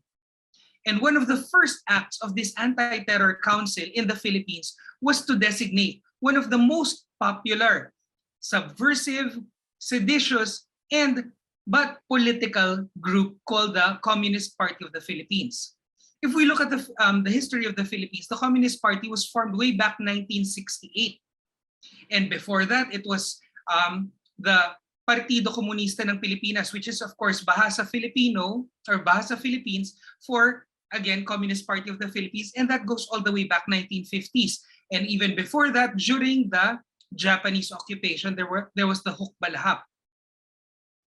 So the history of terrorism in the Philippines through the communist ideology has been around for more than a century, or almost a century. And therefore, it has taken deep roots within society. And what started as an ideology, just a thought, just a belief, a political persuasion, has eventually been militarized, and they formed their militant arm, which means those that carry weapons, those that are militant, and they call themselves the New People's Army, or NPA. This ATC, or Anti-Terror Council of the Philippine government, designated them, which means they have now been identified as a terrorist group, as both of them are more or less corollary to each other, or they support one another. The ideology or the decision makers is the Communist Party of the Philippines, and their militant arm, the New People's Army. Of course, later on, it evolved to create a front, a legal front or legal fronts, because there are many, called the NDF, or their Democratic Front.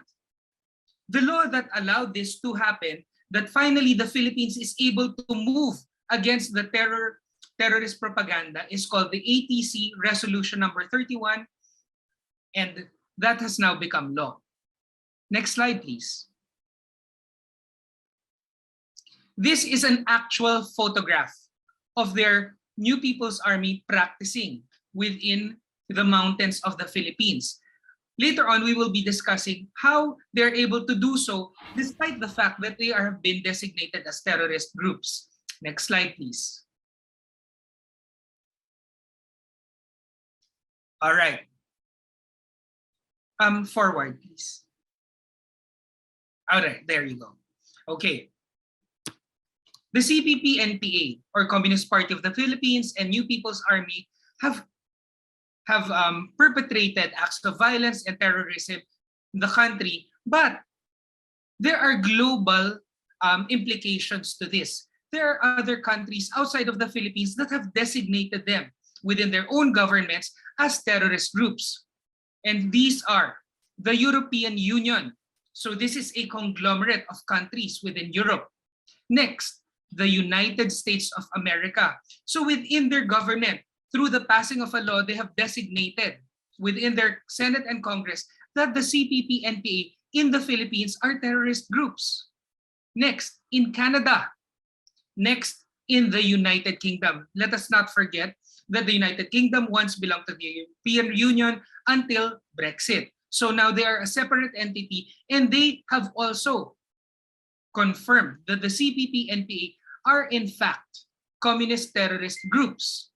The next is Australia and New Zealand. It is interesting to note that this information was released in 2020, but Australia in 2022 has reaffirmed that the status of CPP, or Communist Party of the Philippines, and the NPA, New People's Army, still remain terrorist groups. Next slide, please. This is a graph of the history of the Philippines. I will not go into the nitty-gritty of this infographics or this graph to detail to you how the growth of these terrorist groups went through the Philippines. Baik, terima kasih Pak Ketua Sidang. Hello? All right. So it began in 1968 with the founding of the CPP. And by 1972, then President, the late President Ferdinand Marcos, not the current one, the father of the current President of the Philippines, declared martial law. The reason for the declaration of martial law is to control the rapid growth and recruitment of the Communist Party of the Philippines, which has at that point become very violent. The year before martial law was declared in the Philippines in 1971, there was a series of bombs. What violence had been happening in the Philippines in the rural landscape or in the provinces was brought to the national capital region, or the capital of the Philippines. Within Metro Manila, a sequence of 18 to 19 bombs were detonated, destroying basic infrastructure as well as basic commodities in the Philippines. Electric lines, water pipelines, these were all destroyed by the Communist Party of the Philippines, which of course compelled then President, the father of the current President Marcos, to declare martial law for 9 years. But after a coup d'etat, or a military uprising in 1986, the duly or democratically elected President Marcos was replaced by Corazon Aquino. And if you will notice in the graph, there was again a spike, an increase in the recruitment and population of the CPP-NPA, or Communist Party of the Philippines, and its militant arm, the New People's Army. Why do you think this happened? Well, I'll tell you. During 1986 till 1988, Cory Aquino has decided to free the leaders of the CPP-NPA. 3 of them received presidential pardons within the blanket idea of having a peace talks with them to have a peaceful resolution to this armed conflict. But it did not happen the way she had hoped it would happen, and instead it had become increasingly violent during the 6-year term of then President Corazon Aquino. Next slide, please. Now, it is common for any organization to have me coming from literature and of course coming from marketing, the terms here would be a target audience or a target market. So even with the idea of these terrorist groups and radicalizing or recruiting people, they have specific targets. Those that are easily converted and those that are easily recruited. And these are the top 4 based on research in the Philippines. The top 4 targets for radicalization are, first, students in universities. Why students in universities, do you think? First, students in universities are going through a process of identity, of finding their own identity as parts of society at large. These students are therefore building their own persona within the larger context of society. Of course, there also lies their innate idealism. Most students in universities have hopes and dreams and aspirations. Most of us have only started to identify who we will become as parts of society. And this is the most opportune time for radical thought and people who would like to twist this possible good, the idealism of students, into something dark, and that is radicalizing them or using them for dark ends, which is bearing arms against the government. Next, the second most popular target for radicalization are landed families. Landed families, as an idea, are people who own land or massive parcels of land. In the Philippines, we call them hacienderos or cacique, which means these are the wealthy landowners who have inherited land or large parcels of land. Why? The question is always why. Why are they ideal targets for radicalization? The reason is these people, the radicals, need areas to become their habitat, to become their bases for training, and they need the land also as a source of income and a source of sustenance for their covert activities. So landed families become ideal targets. In so doing, they are able to find possible locations and possible bases for their activities. Next, the third most popular are the indigenous people of the Philippines. Why do you think indigenous people here means natives and tribes, tribal people of the Philippines? So why do you think indigenous people become ideal targets for radicalization? The reason is that these people become, because they are within the frame of experience or day-to-day lives of these radicals, being hidden or tucked away within the lands of landed families or hacienderos. The indigenous people are their co-occupants within those spaces. They become continuous sources of what? Of new recruits, as well as possible sources of pleasure and family and propagation of their of the heads of their organization. Finally, the fourth most popular target for radicalization in the Philippines are indigents, especially those in rural areas. Of course, this does not discount the fact that there are also indigents or those people living below poverty line in urban areas. Why? Because it is so easy to convert them through propaganda. It is so easy to convert them through propaganda that the government has allowed their hardships not only to happen, but to continue. And we will be discussing that in the next slide. Thank you. Next slide, please. All right. This is an actual photograph of the CPP, NPA, or Communist Party of the Philippines, and NPA at a rally.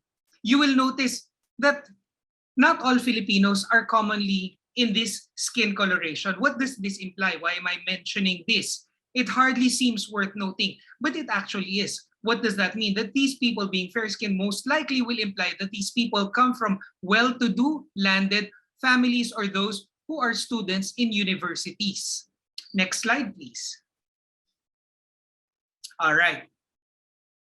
Another hallmark achievement by the previous administration, the NTF-LCAC. The NTF-LCAC in the Philippines means the National Task Force to End Local Communist Armed Conflict. Again, let me reiterate that. The NTF-LCAC stands for the National Task Force to End Local Communist Armed Conflict. Notice that this is important. Why? Because it is identified here that what is being ended is armed conflict. Why do I emphasize this? Because communism as an ideology is not bad. Communism is one of many different ideologies available in the global market of ideas, in the marketplace of ideas. Communist as an ideology is not necessarily bad. But what is bad and what is specifically happening in the Philippines is the militarization or the corruption or treading into terrorism of these communist ideologies and the bearing of arms and perpetration or committing violence against society.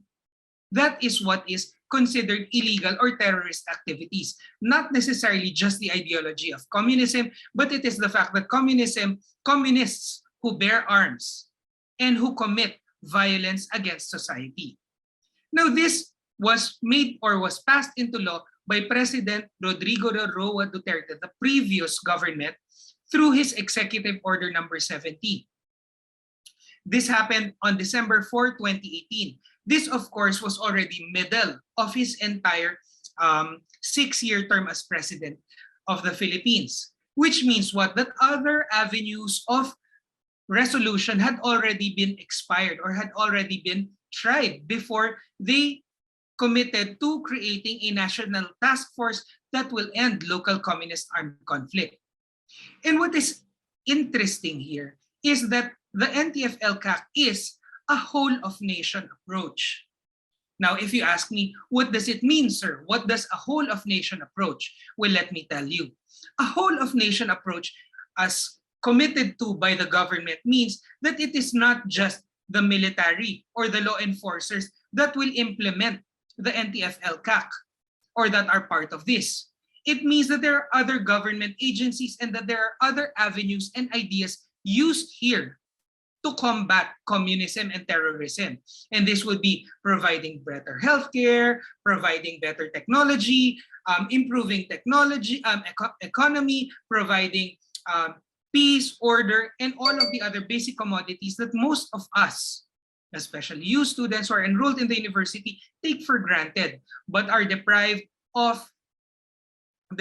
from people who are not naturally or who are not part of our immediate frame of existence. And finally, the NTF-LCAC is supposedly or allegedly behind red tagging. Now, what is red tagging?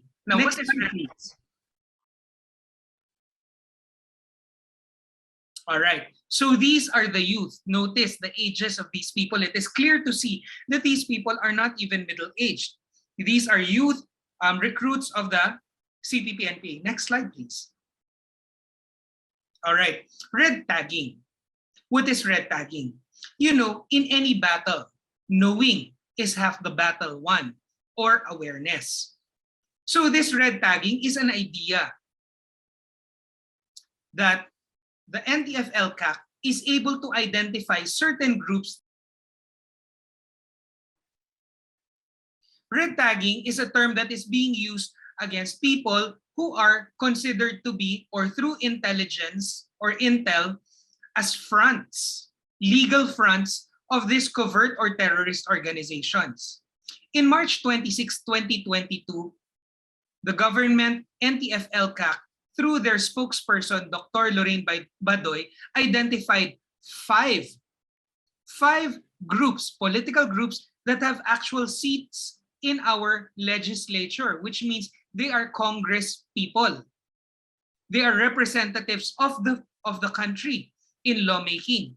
And these 5 organizations are the Kabataan Party List, that's Filipino for youth, so the Youth Party List. Next, the Anak Pawis Party List or the Workers Party List. Next, Bayan Muna Party List or Country First Party List. And Alliance of Concerned Teachers Party List. And finally, the Gabriela Party List or the Feminist Party Lists.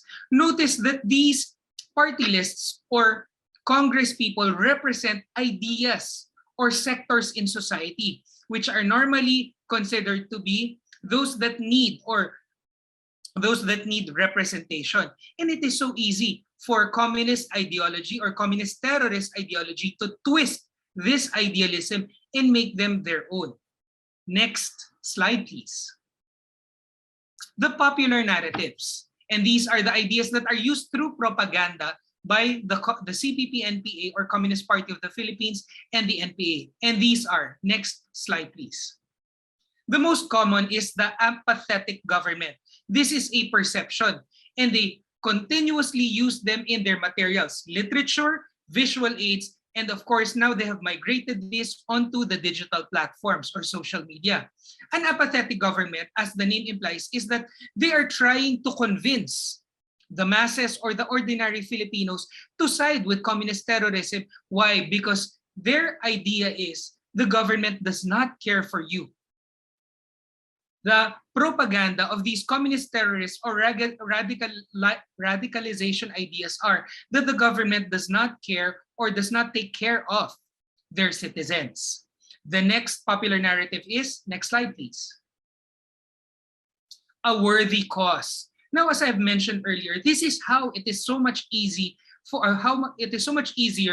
communist terrorist propaganda to hit students in universities. Why? Because their idealism, the good that they could have possibly brought into the world, is so easily twisted by the communist terrorist propaganda, making their idealism into a dark crusade. Bear arms, they would say, carry weapons, commit violence, because that is the only way to get the government's attention, which again is supported by the first popular narrative. So these are the ways that the communist terrorist propaganda or the radicalization is being committed on the masses. Third popular narrative, please. Next slide. Law enforcers and enforcement are the enemies. This is a very common terrorist ideology, and this happens worldwide. Of course, all of these popular narratives happen worldwide. They are trying to convince, these communist terrorist group or CPP-NPA are trying to convince the Filipino masses that the police, the military, those people who are entrusted to protect them are in fact committing violence against them. But our intel tells us that, in fact, it is the communist terrorist organizations that are committing violence in the name of law enforcement to corrupt, to convince and confuse the ordinary Filipinos that the law enforcers who are actually supposed to protect them are not. But the truth is otherwise. Fourth, please. An escape. Or in literature, being a literature practitioner, we call this in literature as deus ex machina. In literature, you often encounter this term. They are providing these communist propaganda or the radicalization teaches or convinces people that joining them is escaping their problem. Their problem being the hardships, the poverty, and of course, the lack of identity or lack of love and support from their family, their community, their religion, and of course, ultimately, their government. Number 5, please. Finally, this is the most common in the Philippines, and I believe this is also common to other countries, especially within the ASEAN. I believe Singapore and Indonesia and even Malaysia are very familiar with this idea that certain leaders who are very strong against communist or terrorist, specifically terrorist propaganda, are dictators because of their strong arm or steel fist against communist terrorist propaganda. They're autocrats. and they're oppressive. They make this twisted argument or corrupted argument that their freedom of speech should be above all else, more than that of the welfare of the state. And that is a corruption of the common good, which is what all societies should aspire or work for, starting with the individual, then their family and faith, and then ultimately their government. That is the correct way. And communist terrorist propaganda is twisting this, making it all about your individual feelings and emotions and thoughts. Next slide, please.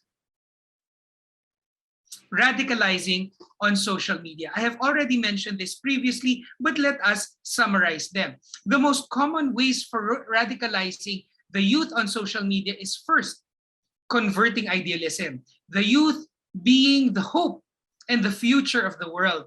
Trite as that may sound, it is actually the truth.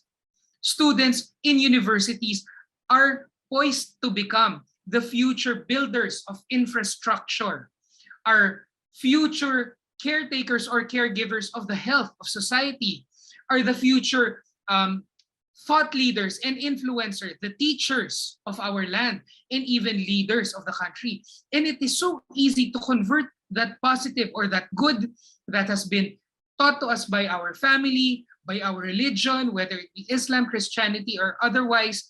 This thought, this positive seed is so easily corrupted because radicalization doesn't only happen within extreme groups, but they come clothed as sheep. They are those, some of them are people we interact with. We are targeted by people who pretend to be our friend, who pretend to be our mentors, who pretend to be our teachers, who pretend to be our leaders. But in fact, they are wolf in sheep's clothing, pretending to be good or kind to us in order to convert us to radical ideas or even to terrorism. Next, the second radicalization that happens through social media is persuading the suffering, the struggling, and disillusion. This is very common. Of course, in any society, there are hierarchy, different sectors or segments to society, and it will never be the case that everyone is completely happy where they are. And it is so easy to convince people who are suffering or struggling or have lost their way to side with radicalization. Next, I think this has been mentioned by the previous speaker, the romanticizing or romanticization or humanizing terror and violence, making it something that people aspire to be part of a caliphate, the ISIS, right? It becomes something that becomes a dream or a goal by presenting that this is an alternative idea or movement, making it beautiful or humanizing it in the eyes, particularly the terror and violence, which cannot be removed from materials already available on social media. And then finally, I've mentioned this previously, it is part of their idea to present small segments or small news items with a wayward cop or people who are not following what should be done by their responsibilities and convincing them that law enforcers and enforcement of the law are the enemies. Next slide, please. Pardon me, sir. It's 5 minutes left. Okay, next slide, please. All right. These are the common contents that you will find on social media. I would beg every one of the students who are here in this conference to look through them. It is common to see this kind of social content, and these are the ways by which you are being radicalized. All of us, you and me, whether it be on Facebook, Twitter, LinkedIn, Reddit, TikTok, and the like.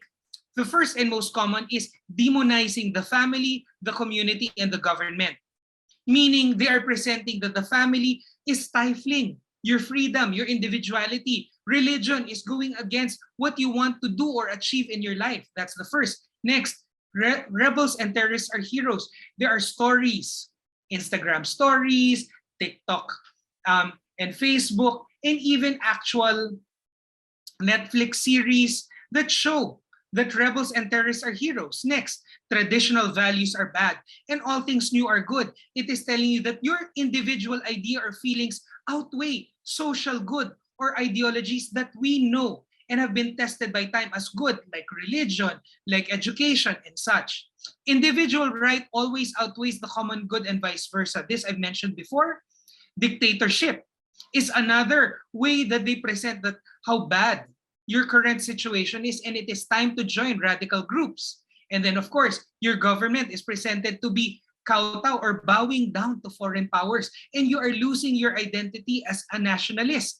And it is only the radicals that will provide you this way back or to the correct path. And finally, the most common and the most painful is that they keep telling us that family or traditional values is holding you back when in fact it isn't. Next slide, or probably my last slide. These are examples of people, of the youth who have been radicalized in the Philippines. Most of them are students of the University of the Philippines. I know that in Indonesia, you also have state universities, and these become easy recruitment grounds for radicalization through social media. Next slide, please. The population. This is just basic statistics of the Philippines. We have 111.8 million population, and the social media users are 92.05. So can you imagine how big a potential market this is, or target audience for radicalization? Next slide, please. These are common ways by which they make radical ideas easier to understand or even enticing. Comic format, Instagram stories, YouTube, and of course, these artworks. Next slide, please. Okay, so this I've mentioned, and we will probably be able to go through these specific examples through the Q&A. Final slide, please. All right, so no, go back, please. So these are the common templates, or these are the common wordings that we will notice. I've specifically identified this one particular messaging, which is red tagging. Notice how beautiful and how enticing they are. Those of you who were able to stay with me all throughout this conversation, through this talk this morning, I look forward to a conversation with you later at the end of this talk when we go through the Q&A portion. Thank you. Terima kasih.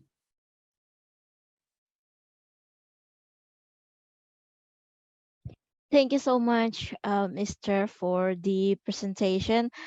So, by how strong the social media affects us, particularly in youth, I think it's kind of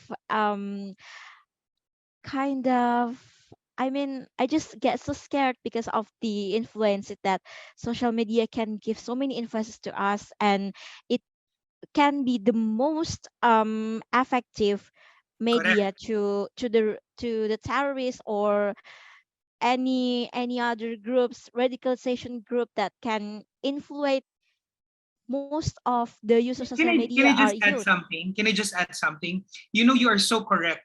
Because normally, traditionally, you will know if someone is radicalized because they leave your house, they go to a rally, and you come back, you see them. Now that there is social media, they are locked in your room. You had lunch now, and then in the afternoon, they see these radical materials. And by the time you had dinner, they've already been radicalized without you knowing it, without them leaving their room because of social media.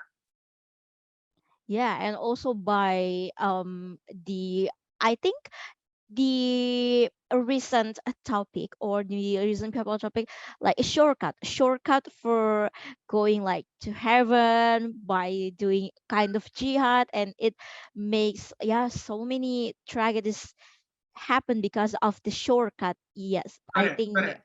I think it's kind of a fraud for young people, that it can be a criminal fraud because it can make so many people be panic the because of the radicalization, right, Mr.? Okay, so now we are moving to the question and answer session. I would like to call our first speaker, Mr. Rijal. Are you here?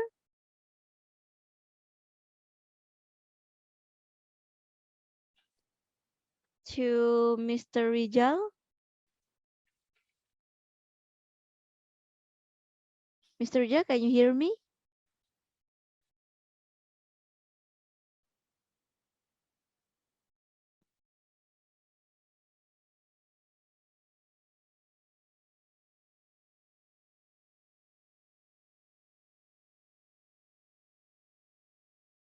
Oh, okay. So, anyone of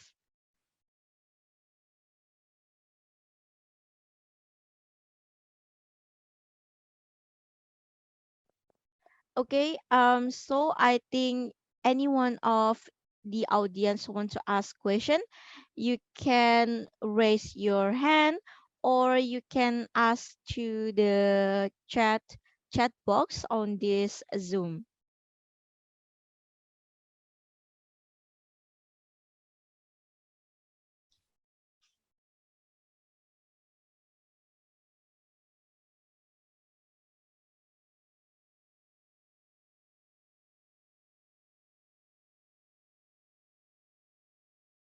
Okay, so Mr. Rocky, while waiting for the audience to ask you, I have a question about the about your presentation. Terrorism in the Philippines mostly about politics, right? Then, how the narratives and ideologies spread on social media to influence young people in the Philippines. Because I think most of the youngsters in Philippines, mm, not all of them are interested in politics. Meanwhile, the terrorism in the Philippines mostly about politics. So, yeah, how it can be influenced to the youngsters, sir. Actually, contrary to that, I'm sorry to contradict that, but the Philippines has migrated into that idea. Everyone now is so heavily invested in politics, all the way down to high school students. We consider, if you will notice, that there is less engagement now for our celebrities. We are more engaged in our politicians. Everyone here has become highly engaged in politics. So they find it very interesting, and I think it is a product of the previous administration, that they have made politics so accessible all the way down to the grassroots level, that people feel empowered to speak and to take part in political conversations here. You will notice that there are now more political groups and sites than there are celebrity groups and sites in the Philippines. Okay, so yeah, it still has a connection to the youngsters, right, sir? Okay, so welcome back to Mr. Rijal Hassan. Thank you. Okay, to the all audiences, if you want to ask question to both of our speakers, you can raise your hand or you can send it to the chat box. Okay, and next, I have a question to the Mr. Rijal while waiting the other audience to ask you. You've mentioned that in 2002 until 2022, there were 3 cases involved youth, and in 2015 to 2021, there were 8 youth got radicalized on social media. In your side, how badly does this radicalization on social media affect young people due to the number? Yeah, increase in number means increase in the threat, because high likely the youth, and these are the known cases, by the way, because the unknown cases is not known. So it means that the process of radicalization is on the high side since 2015, especially among the youth. Because before ISIS, the idea of radicalization is not that it does not pose a real threat, because in Singapore case studies where we discovered or uncovered Jemaah Islamiyah, they are a clandestine group, right? So they don't really tell people out there that, you know, we are Jemaah Islamiyah and this is what we're going to do. So the recruitment will be, you know, underground. But because of ISIS and their usage of social media platforms and the dissemination of propaganda on the internet, so it makes radicalization process seamless. So from traditional way of recruitment, where you meet one person to another, so the recruitment drive nowadays much more seamless, and you don't need to be present with the group. That's why we have the term lone wolves, or the idea of self-radicalization, where you become radicalized on your own. So post ISIS 2015, so until today, although they are weakened, but they still continue to disseminate their ideas online. Okay, so it means they are still exist, but not as active as the year before, right, sir? Yes, yes. As the previous Yeah, years. it's declining, but the threat is still there. But not as active as it used to. Yes. Okay, so is there any questions from the audiences? Oh, I think they are just preparing their best question. Okay, I would like to ask to the Mr. Rocky. Okay, Mr. Rocky. From the target list for radicalization between among those four lists, which one that easier to get influenced by radical narration? Do you have a comparison number of those four?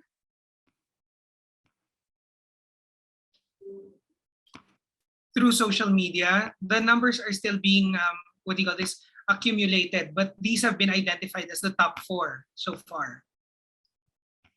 So the official list will be released by the what do you call this, by the Department of National Defense and the NTF-ELCAC later in the year. Okay, so is that there is a revision of the number by the time, I think, is it has a period to change the number of the case? Yes, because a lot of these were called during, of course, the same time, more or less the same time after the Marawi siege, which was a very big issue that happened in the Philippines. Remember that, as I mentioned in my presentation earlier, we had martial law in the 70s all the way to the 80s, but we also had that again in the previous administration because of the what do you call this, the attack of the ISIS and ISIL within Maguindanao in the Muslim region, during which time what do you call this, a lot of materials were made available online to the youth, seeing and perceiving this action as heroism in social media. In fact, it was very fun. It's fun if this is anecdotal. This is more anecdotal in nature, but in fact, most of the mainstream media who were allowed to go on the ground were in fact compromising a lot of the military operations because they were doing live coverage of the military operations. And at that point, there was a spike in people hashtags, specifically in Twitter, in conflicting hashtags in support of government oppression instead of what you call this, the terrorist attack on the province. And that is very scary. Yes, also, yeah, I see right now about the situation that it is quite crisis, but none of us aware about how crisis is about the radicalization, right? It's the problem really there is it's because it is propaganda. Social media is very easy to digest, and all people see there are impressions. They do not get context, and they do not understand how the entire ideology is formed and what is the underpinning values associated with it. They do not know what is the actual lifestyle, what is the actual ideology behind it. All they see is, okay, this someone who is bearing arms, and it is up to them to interpret, or in most cases misinterpret, what they see on social media. Hence the propaganda. Okay, so I see how scary the situation is right now, Mr. I think it's not only happen in particularly in your country or the Yes. Philippines or the Singapore, but all globally in universe, but without realizing it because the lack of the awareness of the people, it cannot be it cannot it cannot be prevent fully because the lack of the awareness, right, Mr.? Yes, and let us not forget that in traditional ways of recruitment and radicalization, it is a face-to-face method, right? When you do it face-to-face, there is immediately your immediate response or reaction to what you see. On social media, there is the opportunity for these ideas of radicalization to be presented anonymously or incognito. You do not see the scary face behind the idea, behind the cartoon, behind the comics, behind the hashtag, behind all these ideas. So it is so much easier for them to penetrate to penetrate by planting seeds through anonymity. And social media, again, does not really provide enough context, and it is easily accessible to anyone and everyone. Thank you. And I think it's not only in social media, but all of the media in our life. We don't know about the conspiracy behind all the company such as Disney or kind of company, right? We never know about it. And I think they also just make kind of the content for the localization, but we never realized because they I think because their target is not the kind of mature people, but they start to influence by the youngest, just kind of children and the youngest like teenager, right? So yeah, I think it's kind of scary if we aware about the situation right now. Okay, so we have several questions to our speakers. First, there is a question to Mr. Rijal from Hikmasita. You mentioned several platforms of social media that used to spread the radical narration or spread the far right ideology. What platform that used the most so far? I think we have two types of platform. One is closed platform, one is open platform. So open social media platform would be, for example, Facebook, Twitter, TikTok, and Instagram. But for the closed one will be like those forums, websites that host forum that only users can have access into. So it's not public. But we also have platforms such as Tech Haven and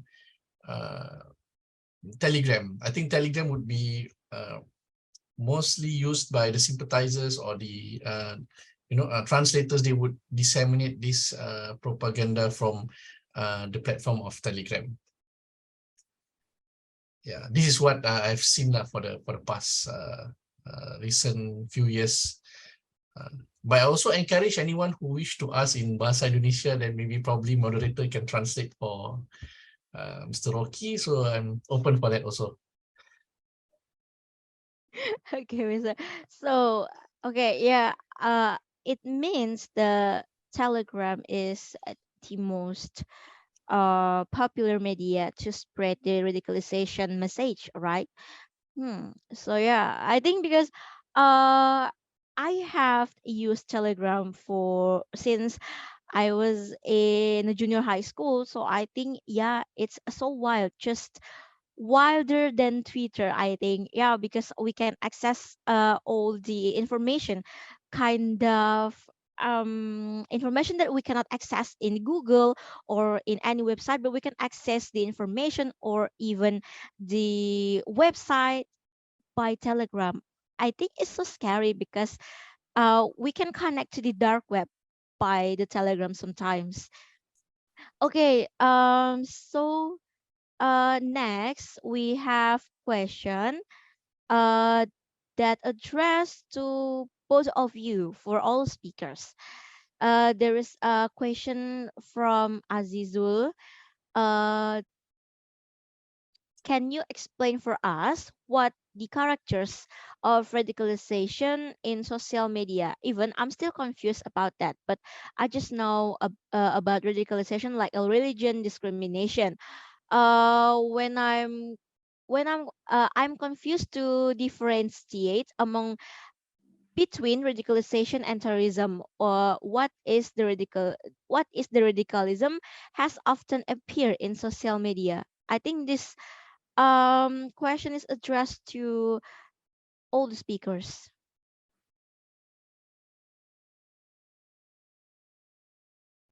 Maybe Mr. Rocky, you can answer Okay. first. I guess the idea here is when we talk about terrorism, it is already the bearing of arms. It is already bearing of arms and committing violence, and it is physicalizing or actualizing the ideology. Radicalization is just being able, you are just being led into the ideology or the thinking of terrorism, the idea behind it, to actually bear arms or to actually go and commit violence. That is the terrorist acts. Now, when we are on social media, the recruitment, the inciting to violence, the acts of sedition here, it is leading towards it. So by definition, that's just it. So in social media, you can convince someone to commit violence, but the violence doesn't really happen there. The violence happens in the real world. The digital world is a medium, a means to an end. It leads you to it. It convinces people. It militarizes or radicalizes people. It's recruiting them, bringing them there. But the act of terrorism is, well, there's also cyber terrorism, which is bringing down of government websites, destroying or changing the facts and all of those things. So that's totally different. But for the purposes of our conversation this morning, to narrow down that topic specifically to what we are discussing here. So in social media, the radicalizing of youth is to just bring them or convince them to extreme ideas, ideologies, and views, leading them to acts of terrorism. How do you identify this?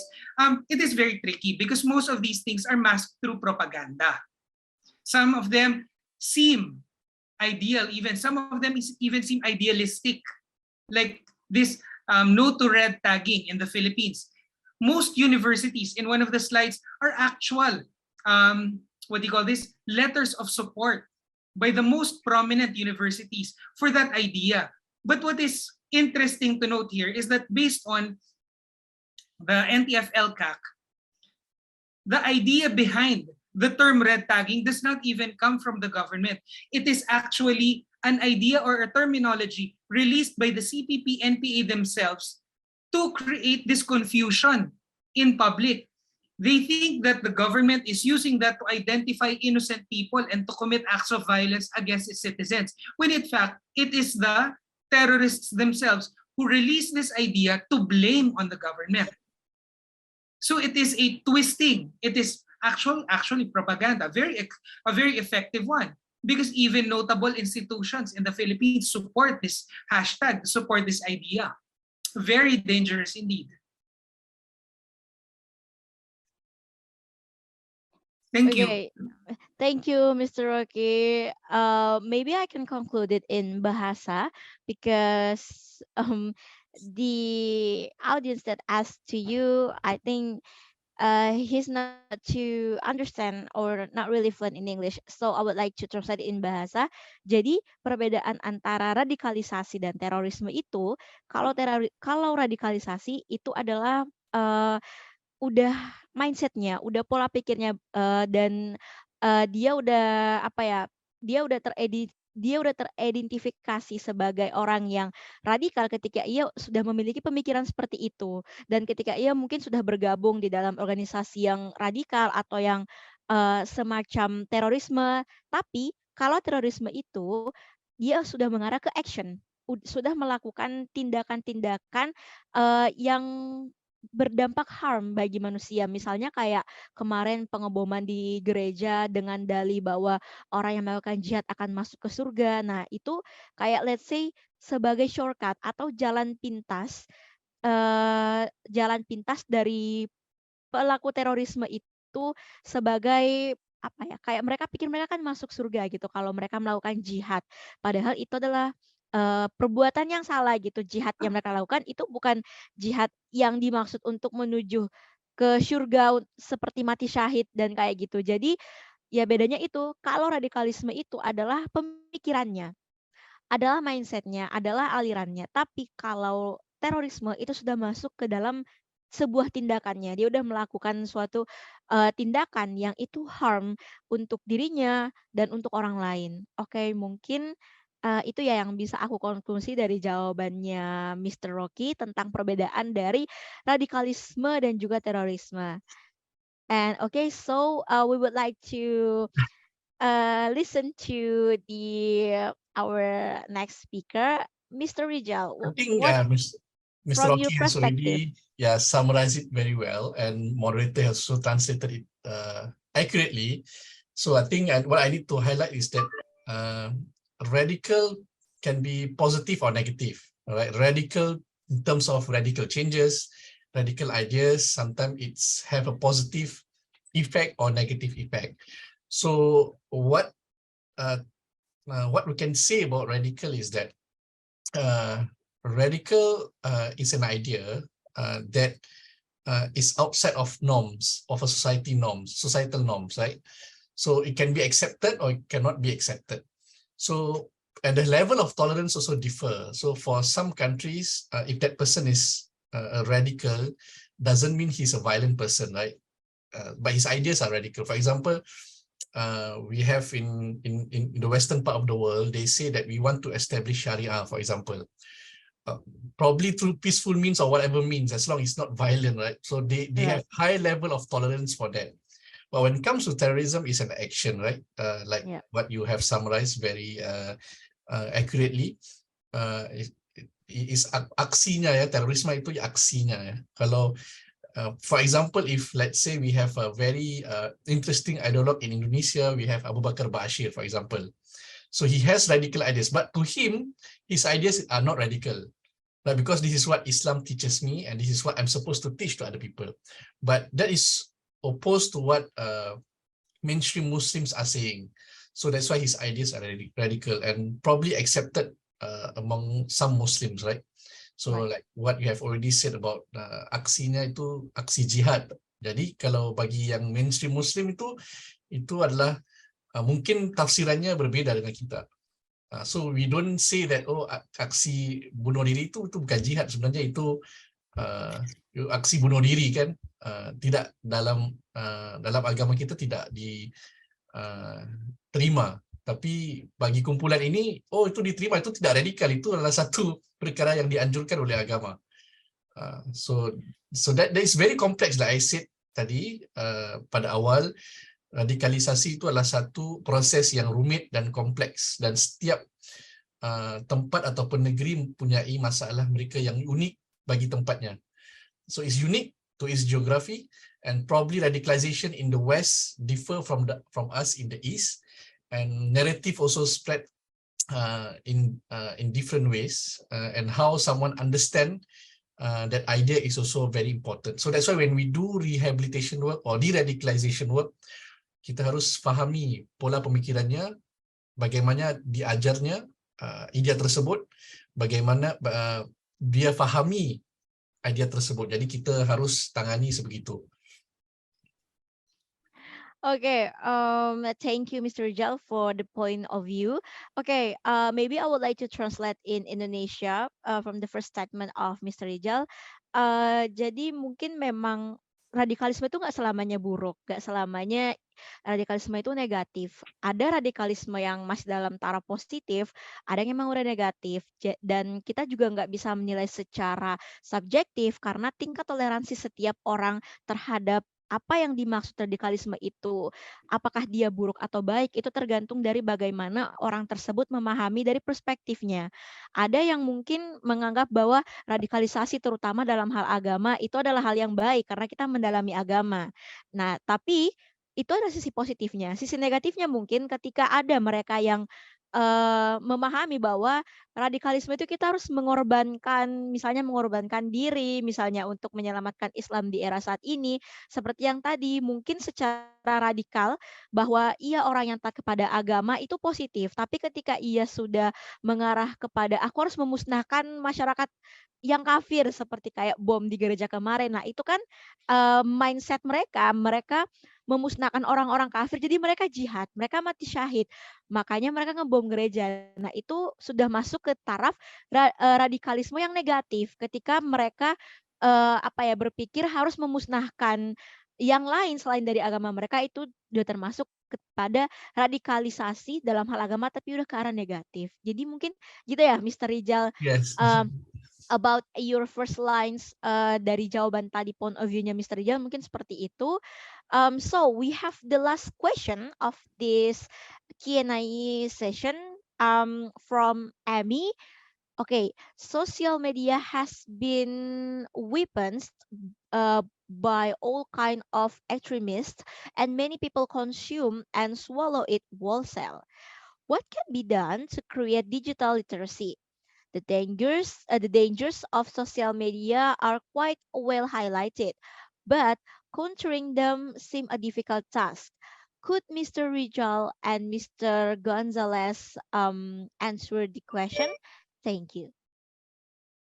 Okay, maybe we go first to the Mr. Rocky.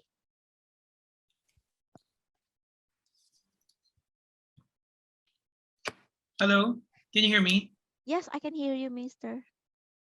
Hello? Yes, I can hear you, Mr.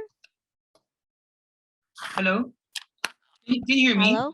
Yes, I can hear you. Okay. I think my internet is being funny. Can you hear me? Okay. All right. Digital literacy takes on two specific directions here. What I would like to highlight specifically, coming from a literature perspective, right? My background in communications. The challenge more than just digital meaning the technical aspect of this, the platform and all of these things, knowing which one. To me, I think what is important here is the language literacy here. Because, of course, the message here is what corrupts people, is what leads us to radicalization. The propaganda locked within both the visual content as well as the actual written or the one that are said and read, those content. Remember that social media, with the exception, of course, of those that are specifically written or article format, most of them have a visual component to them. So where do we learn to understand that, okay, this color leads us to feel good even if the message is bad, right? There are colors that create the sense of calm and happiness and good, even though they're already telling us to do bad things. The music that accompanies it is also part of the propaganda. The colors, the artwork, using cartoons, using infographics, using things that are cute, and using well-curated or well-selected words are part of the overall propaganda that makes it easier for all of these subversive and radical ideas into our minds or into the minds of the youth, specifically for this conversation, right? Our conversation is the youth. Where do we learn all of these things? Where do we understand? Of course, sophistication in language has to go through the academic process. You learn this in your communications class, whether it be English, French, Bahasa Indonesia, Bahasa Melayu, whatever language it is. You need a stronger appreciation or keen understanding of this, the elements of art. But what about those who just have access, the youth who just have access to social media without the benefit of good education? This is where our family values and our religion come to play, the community, the core value of the person engaged on the social media platform who enters social media exposed to subversive or radical ideas, but with a strong family or religious, whether it be Christian or Islamic value, is able to hold on to the strength of their conviction to good, to moral uprightness.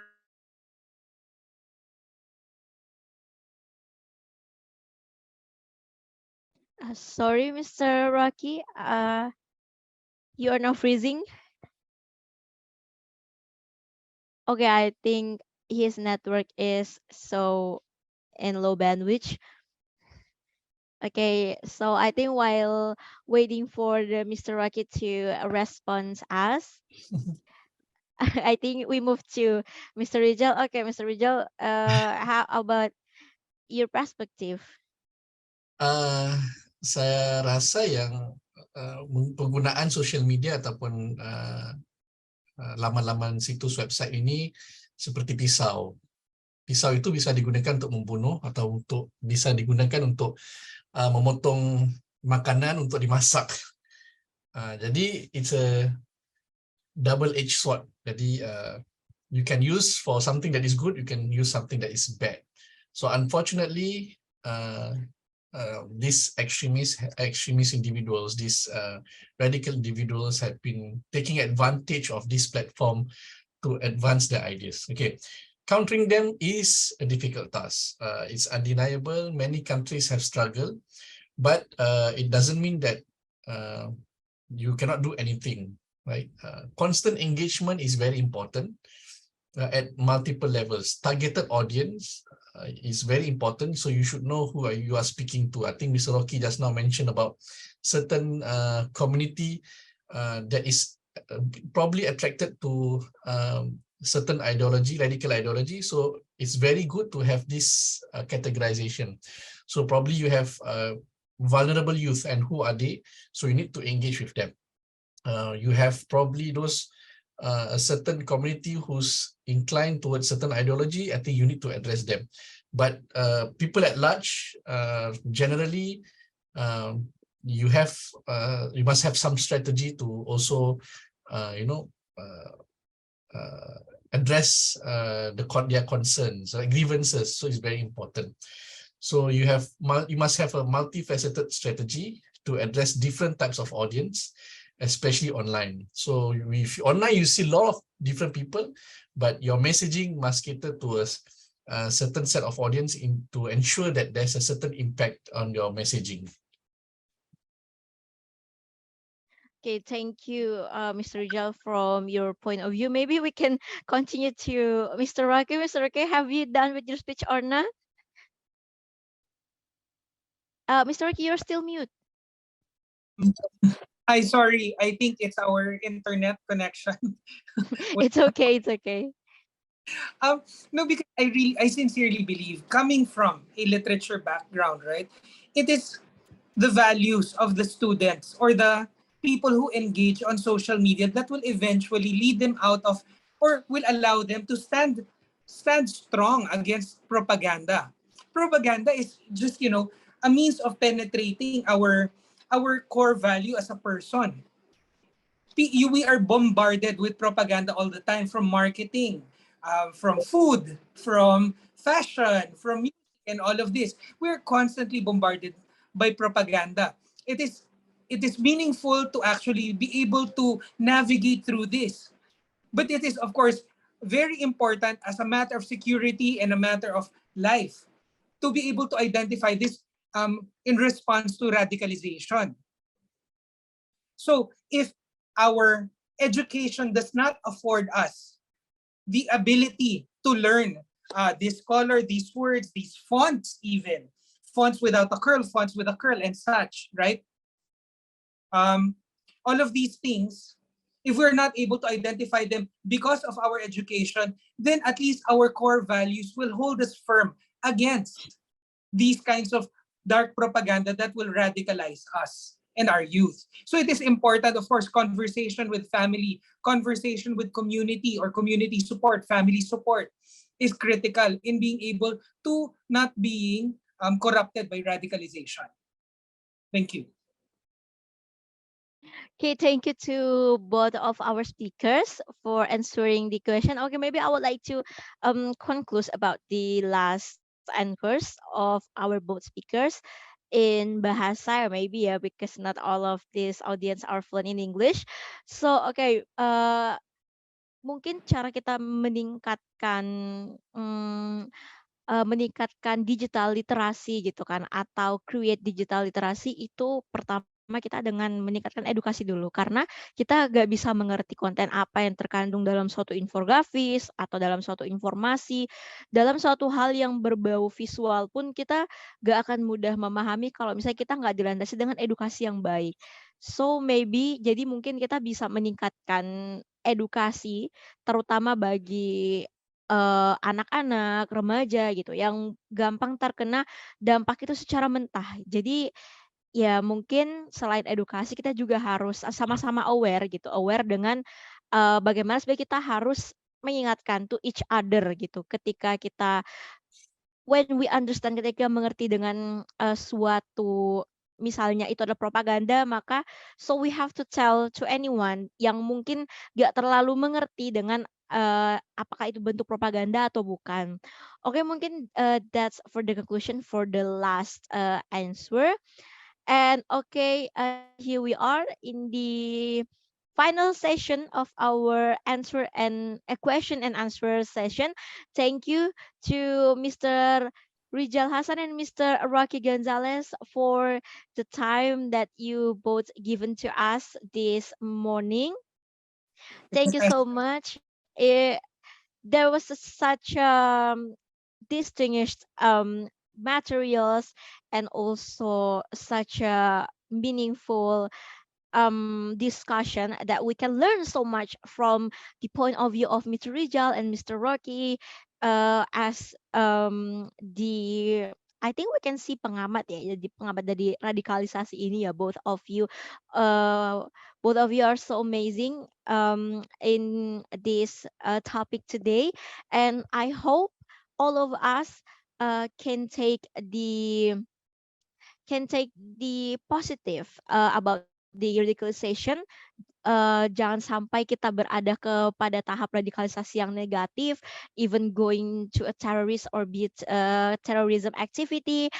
And I hope all of us stay healthy and stay safe. And I think once again, thank you so much to Mr. Rijal Hassan and Mr. Rocky. And we already arrived to the end session for both of you. So yeah. Maybe Mr. Rijal and Mr. Rocky, would you like to give us closing statement or message for the youngsters or all audience here? Maybe we can start from the Mr. Rocky first. Thank you so much for allowing us to join you in this conference. Thank you so much for listening intently and for engaging us through your questions. And I would like to thank my co-speaker also for helping me also learn some new things, specifically with how radicalization is happening in Singapore. I hope that all of you and all of us who have attended this conference today have become more aware of how these things are affecting us and how digitalization is also becoming a platform for radicalization. And we should be able to ready ourselves and ready those around us to be more aware or to fight against this, or to be able to just cast it aside and not allow it to affect us. Thank you so much and have a great day. Thank you, Mr. Rocky. And next, we move to Mr. Rijal. Yeah, I would like to again thanks the organizers for having me with all of you today. I think we need more of these sessions. I also learned a lot from Mr. Rocky Gonzales, especially on the what's happening in the Philippines and the threat that they are facing. So I believe we should have more of this kind of engagement and sessions. If not physically, I think virtually would be enough. Yeah, I think we can have more speakers on board, probably from the government side, learning from their perspective. So I think we can benefit more. Like I said, unity is important. We have to focus on what unites us and not what divides us. Yeah, thank you very much. Okay, thank you to Mr. Rocky Gonzalez and Mr. Rijal Hassan for the time and your materials and all of the new knowledge for us. And okay, and now we move to the next session with our third speakers, Miss Kalis Mardiasi. Mm, are you? Can you hear me, Miss? Hello, good afternoon, Mbak Andin. Yay, good afternoon, Mbak Kalis. Okay, before we start the material session or the webinar session, I would like to introduce you first. Okay, I would like to introduce Mbak Kalis Mardiasi. Kalis Mardiasi is a young female Muslim writer and activist who campaigns for Indonesian diversity and gender equality in Islamic discourse. She writes a weekly column for several digital media, including Detik.com, the biggest online digital media in Indonesia. She has published for 4 books and sold more than 20,000 copies nationwide. Wow. And also she has published for and also she speaks everyday issues that are relevant to young people in language that they understand, and she is also known as one of the few Muslim women with the courage to speak out against religious orthodoxy when it does not respect the rights of women and girls.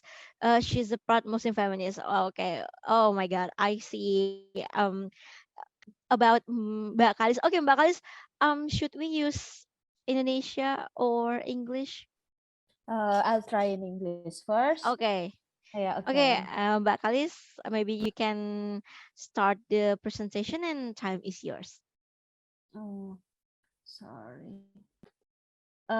Maybe the official please help me to share the screen. Okay, the committee will share it for you. Okay, thank you. Good morning. My name is Kalis Mardiasih. I'm the CVE researcher and the gender facilitator for GUSDURian National Network of Indonesia. Here's my presentation. The title is Women, Youth, and Conservatives Turn in Indonesia. Next slides. Okay, why is it important for promoting Islam and peace in Indonesia? I think because today Indonesia ranks as country with the world's largest Muslim population, and then they are Pakistan, India, Bangladesh, Egypt, and Nigeria are the next 5 countries respectively to have the largest population of Muslim. And Indonesia also is arguably the most stable country compared to other Muslim majority nations, either economically, socially, and politically.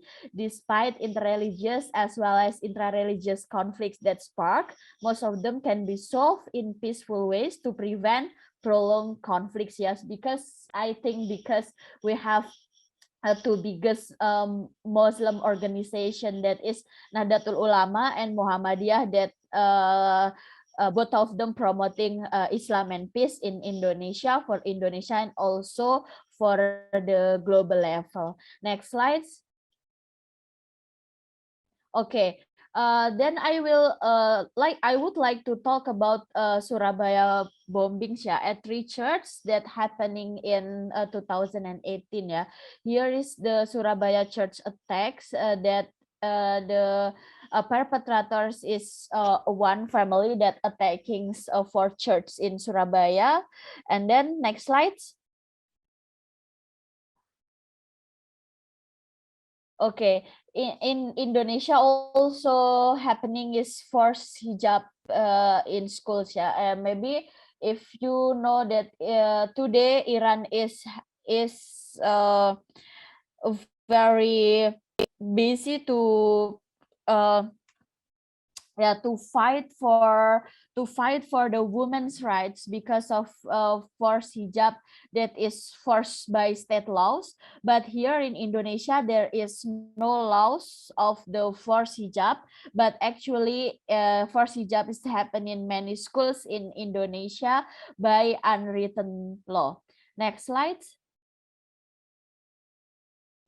Okay, we are talking about the extremist old stigma, yeah. Maybe in the last time we know that old stigma of extremists is first, maybe they are having problem with mental health, like they are feeling lonely and where they are antisocial, and then the extremists must be drug or alcoholic, and then the third that the stigma of the extremist is the superficial stigma. The extremist must be men. The extremist must be between 18 until 30 years old, and the extremist must be Middle Eastern face. Yeah, here is the old stigma of the extremist. But how about now?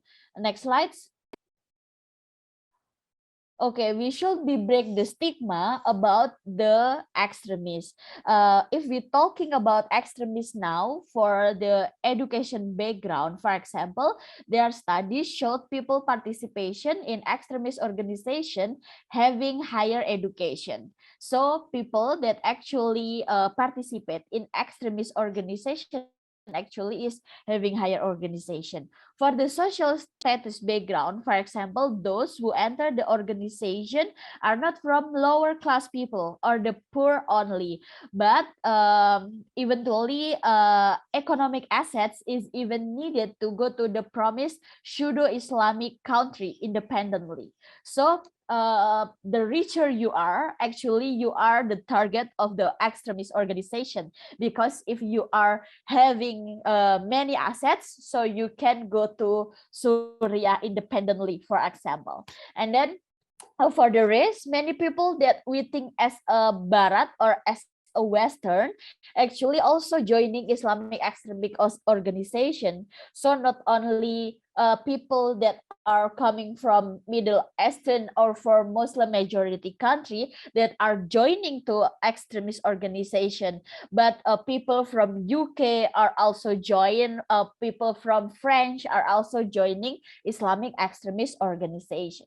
And then from the gender, actually from men, women, children, all of them have the potential to be radicalized and join extremist organization. So not only men that can be radicalized, but also women and children are now is participation in extremist organization. Next slides. Okay, how can, yeah? So here is the women's involvement in extremist organization, past versus nowadays. Okay, so in the past times, woman is associated with only natural nature character, such as woman is must be nurturing, woman is must be caring, and woman is must be weak or vulnerable. So therefore, there is no way for women to do a terror or participating in terrorist community or terrorist organization. But how about now? The fact is, women participate in Surabaya bombing in Indonesia. Women participates for Sibolga bombing. Women participates for cathedral bombing in Makassar. And we know that there is a youth and a female that are went to Mabes Polri, the police institution, to do this is not bombing but the lone wolf. Yeah, she went by taking the shots to the police institution, the police center of Indonesia institution. So the facts of the woman involvement in the extremist act actually is breaking the stigma that woman is just nurturing, caring, vulnerable, weak, etc. And next slides. Okay, how can, because like the old stigma, women cannot be a leader and cannot do crimes. Yeah, the old stigma. But nowadays, we know that here is the old versions of terrorist organizations such as Jamaah Islamiyah. Jamaah Islamiyah, for example, they are have two characters of jihad. The first is jihad kabir or big jihad. In the old times, big jihad is only aimed for men. The men can becoming the soldier of the war, doing the amalia for suicide bombing, and the opposition is for women. The women only doing jihad sogir or small jihad. Small jihad is aimed for women, that is namely for reproductive activities, that is having a lots of children to make many soldier or doing amalia or suicide bombings, or preparing war logistics or doing domestic role in the kitchen. Here is the old stigma of jihad for women, but since 2005, actually the polarization of the role of jihad is no longer occurs since the fall of ISIS. Yes, since the fall of ISIS, so women's involvement in extremist acts and in terrorist acts, doing amalia and doing suicide bombing is actually started since 2005. Next slides. Okay, so here, women's involvement in extremism, women still cannot be an organization leader. But actually, women is an important element for propaganda.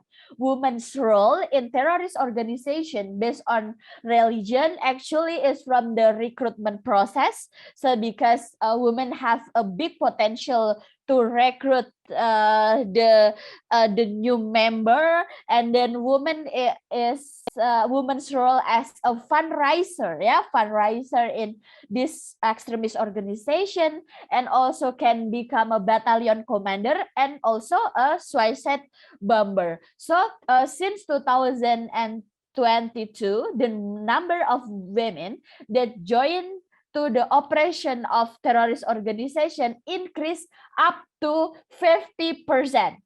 Here, women also killed hundreds of men, women, children, and left thousands of them crippled, blind, and lame. So the stigma that women just nurturing, caring, vulnerable is no longer occurs, because actually nowadays women also killing and become suicide bombers. And in the last 5 years, the number of women that involved in acts of terror increasing very fast, since terror organizations such as Boko Haram, Al-Shabaab, Taliban, ISIS is actively involving women in these amalia acts. Next slides. Okay, so here is we have to flashback. Here is the jihad selfie film documentary. You still can watch this documentary film in Bioskop online platform. So here is the story of the students of Al-Azhar that are from Indonesia went to Afghanistan. So if we are assume that the extremists doesn't has higher education, so this film shows us that the children from rich family and very smart, because they are students of Al-Azhar University, become ISIS soldiers and interested to go to Afghanistan independently with their own money, because they joining the Facebook group and they are interested. So here is the unique point. They are going to Afghanistan is not because of the internalization of the radicalization theory or the extremism theory or the jihad theory, but they are interested to go to Afghanistan because of the masculinity persona, the masculinity propaganda from the ISIS soldiers. Like, for example, the his photograph on Instagram is riding the horse and doing training in open field, hold the gun, etc., etc. So because of the masculinity persona, they are going to Afghanistan, not because of the internalization of jihad propaganda. Next slide.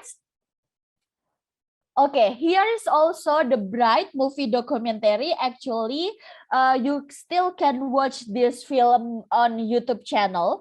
This film told about Dian, Ika, and Fatmawati. Three of them are all migrant workers, women migrant workers from Indonesia. They work in Hong Kong. And the three of them get to know with their recruiter from Facebook with an intention of promising a marriage. So we know that the female migrant workers or women migrant workers in Indonesia, the psychology are lonely, far away from home. Also, they are indoctrinized that your income is haram because you are working in haram restaurant that selling pork, and you are not solat because also your income is haram. So you should make your income pure again, make your income clean from the haram side, and making them involved to fund the terrorism acts. So they involved in funding of terrorism acts and the recruitment and the material of suicide bomber called pengantin bom, yeah, or the suicide bomber. So because of they are still single and they are fear-mongered by the doctrine that your income is haram. So the recruiter from the extreme organization saying that you should be married with our community, with our extreme community. So we have male, we have candidate for you to become your husband, and all of them are saleh, all of them are very religious, and they can become your good husband for you. You are a sinner, so you should be married with good husband that coming from our community. So the Dian, Ika, and Fatmawati doesn't know that they are doing marriage through Facebook, via Facebook, online marriage, and then they don't know the identity of their husband, and yeah, at the end of the day, they become the suicide bombers. Next slides. Yeah, here is the channel of Zafilda TV. Maybe this case is viral in Indonesia. The Zafilda TV, the Zafilda persona is doing forced hijab in public area in Indonesia. So we know that the data from the recent research from Infit and Demographic, Lembaga Demografik UI in 2021, 40% respondent are millennials, and the 37% respondents coming from Generation Z, they are agree that school must apply uniform rules according to the majority of religion in the religion. So actually generasi Z itu setuju or agree kalau kita melakukan pemaksaan seragam sesuai dengan majority here in Indonesia, that is Islam, ya. So here is very shocking data actually, and we know that in 2019 the data from Al-Farah Research Institute also showed that actually the Muslim women that wearing hijab or veil in Indonesia is almost 80%. So Muslimah that doesn't wearing veil or hijab in Indonesia nowadays is minority. So here the point is we should talk about how about the tolerance or intolerance behind this phenomena. Next slides. Okay, here is the channel that is promoting child marriage in Indonesia. Actually, there are so many YouTube channels that are promoting child marriage in Indonesia. Yeah, so yeah, they say that Rasulullah likes generasi yang banyak. Rasulullah likes Islam that can produce much children, so they are entering marriage institution, doing child marriage and having many children based on this ideology. And their followers is generasi Z or Z generation that are terpengaruh atau kepengen ya, want to do child marriage, this propaganda. And we know that Indonesia, however, we are the sixth ranks for child marriage in the world, and we are the first ranks of child marriage in Southeast Asia. So here is the bad news actually, because we should doing so many programs of preventing child marriage, because this is really a big problem of our country. And the challenge actually is the conservative idea and the extremist idea that promoting child marriage based on the classical text from the Quran and the Hadith. Next slide. Okay. How many times that I still have, Mbak Andin?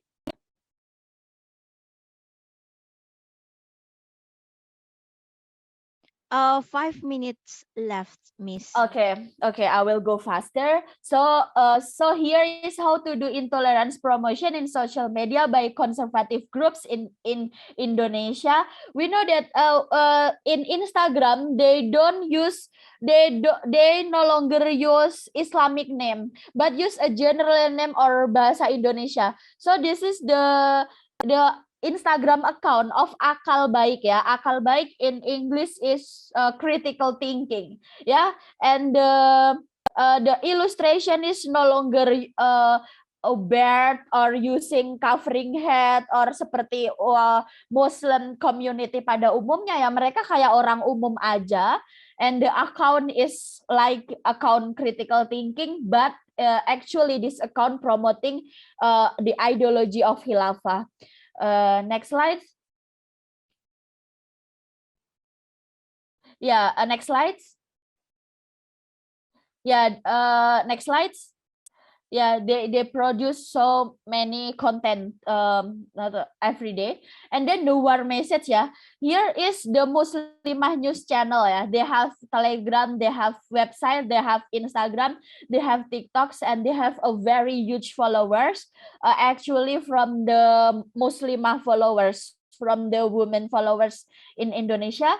The illustration is very beautiful ya. Like biru pastel, pink pastel, and fontnya ini sangat feminin.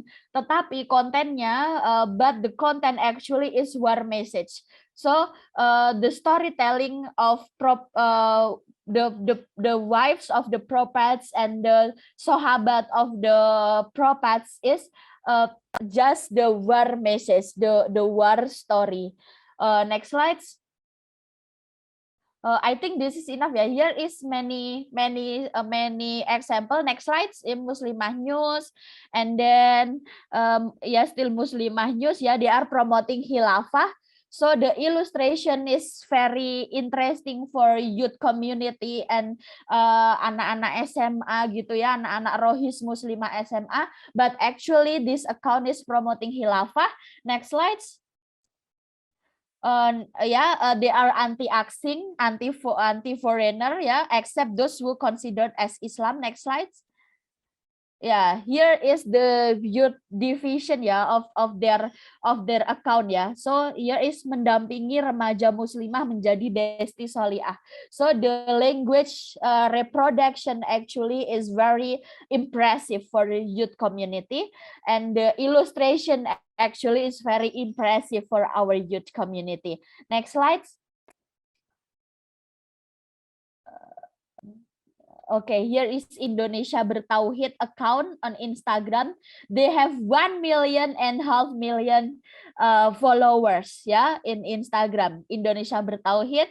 They are saying that music is haram, nonton bioskop is haram, perempuan in public area is haram, and all of Indonesian tradition actually is haram for this account.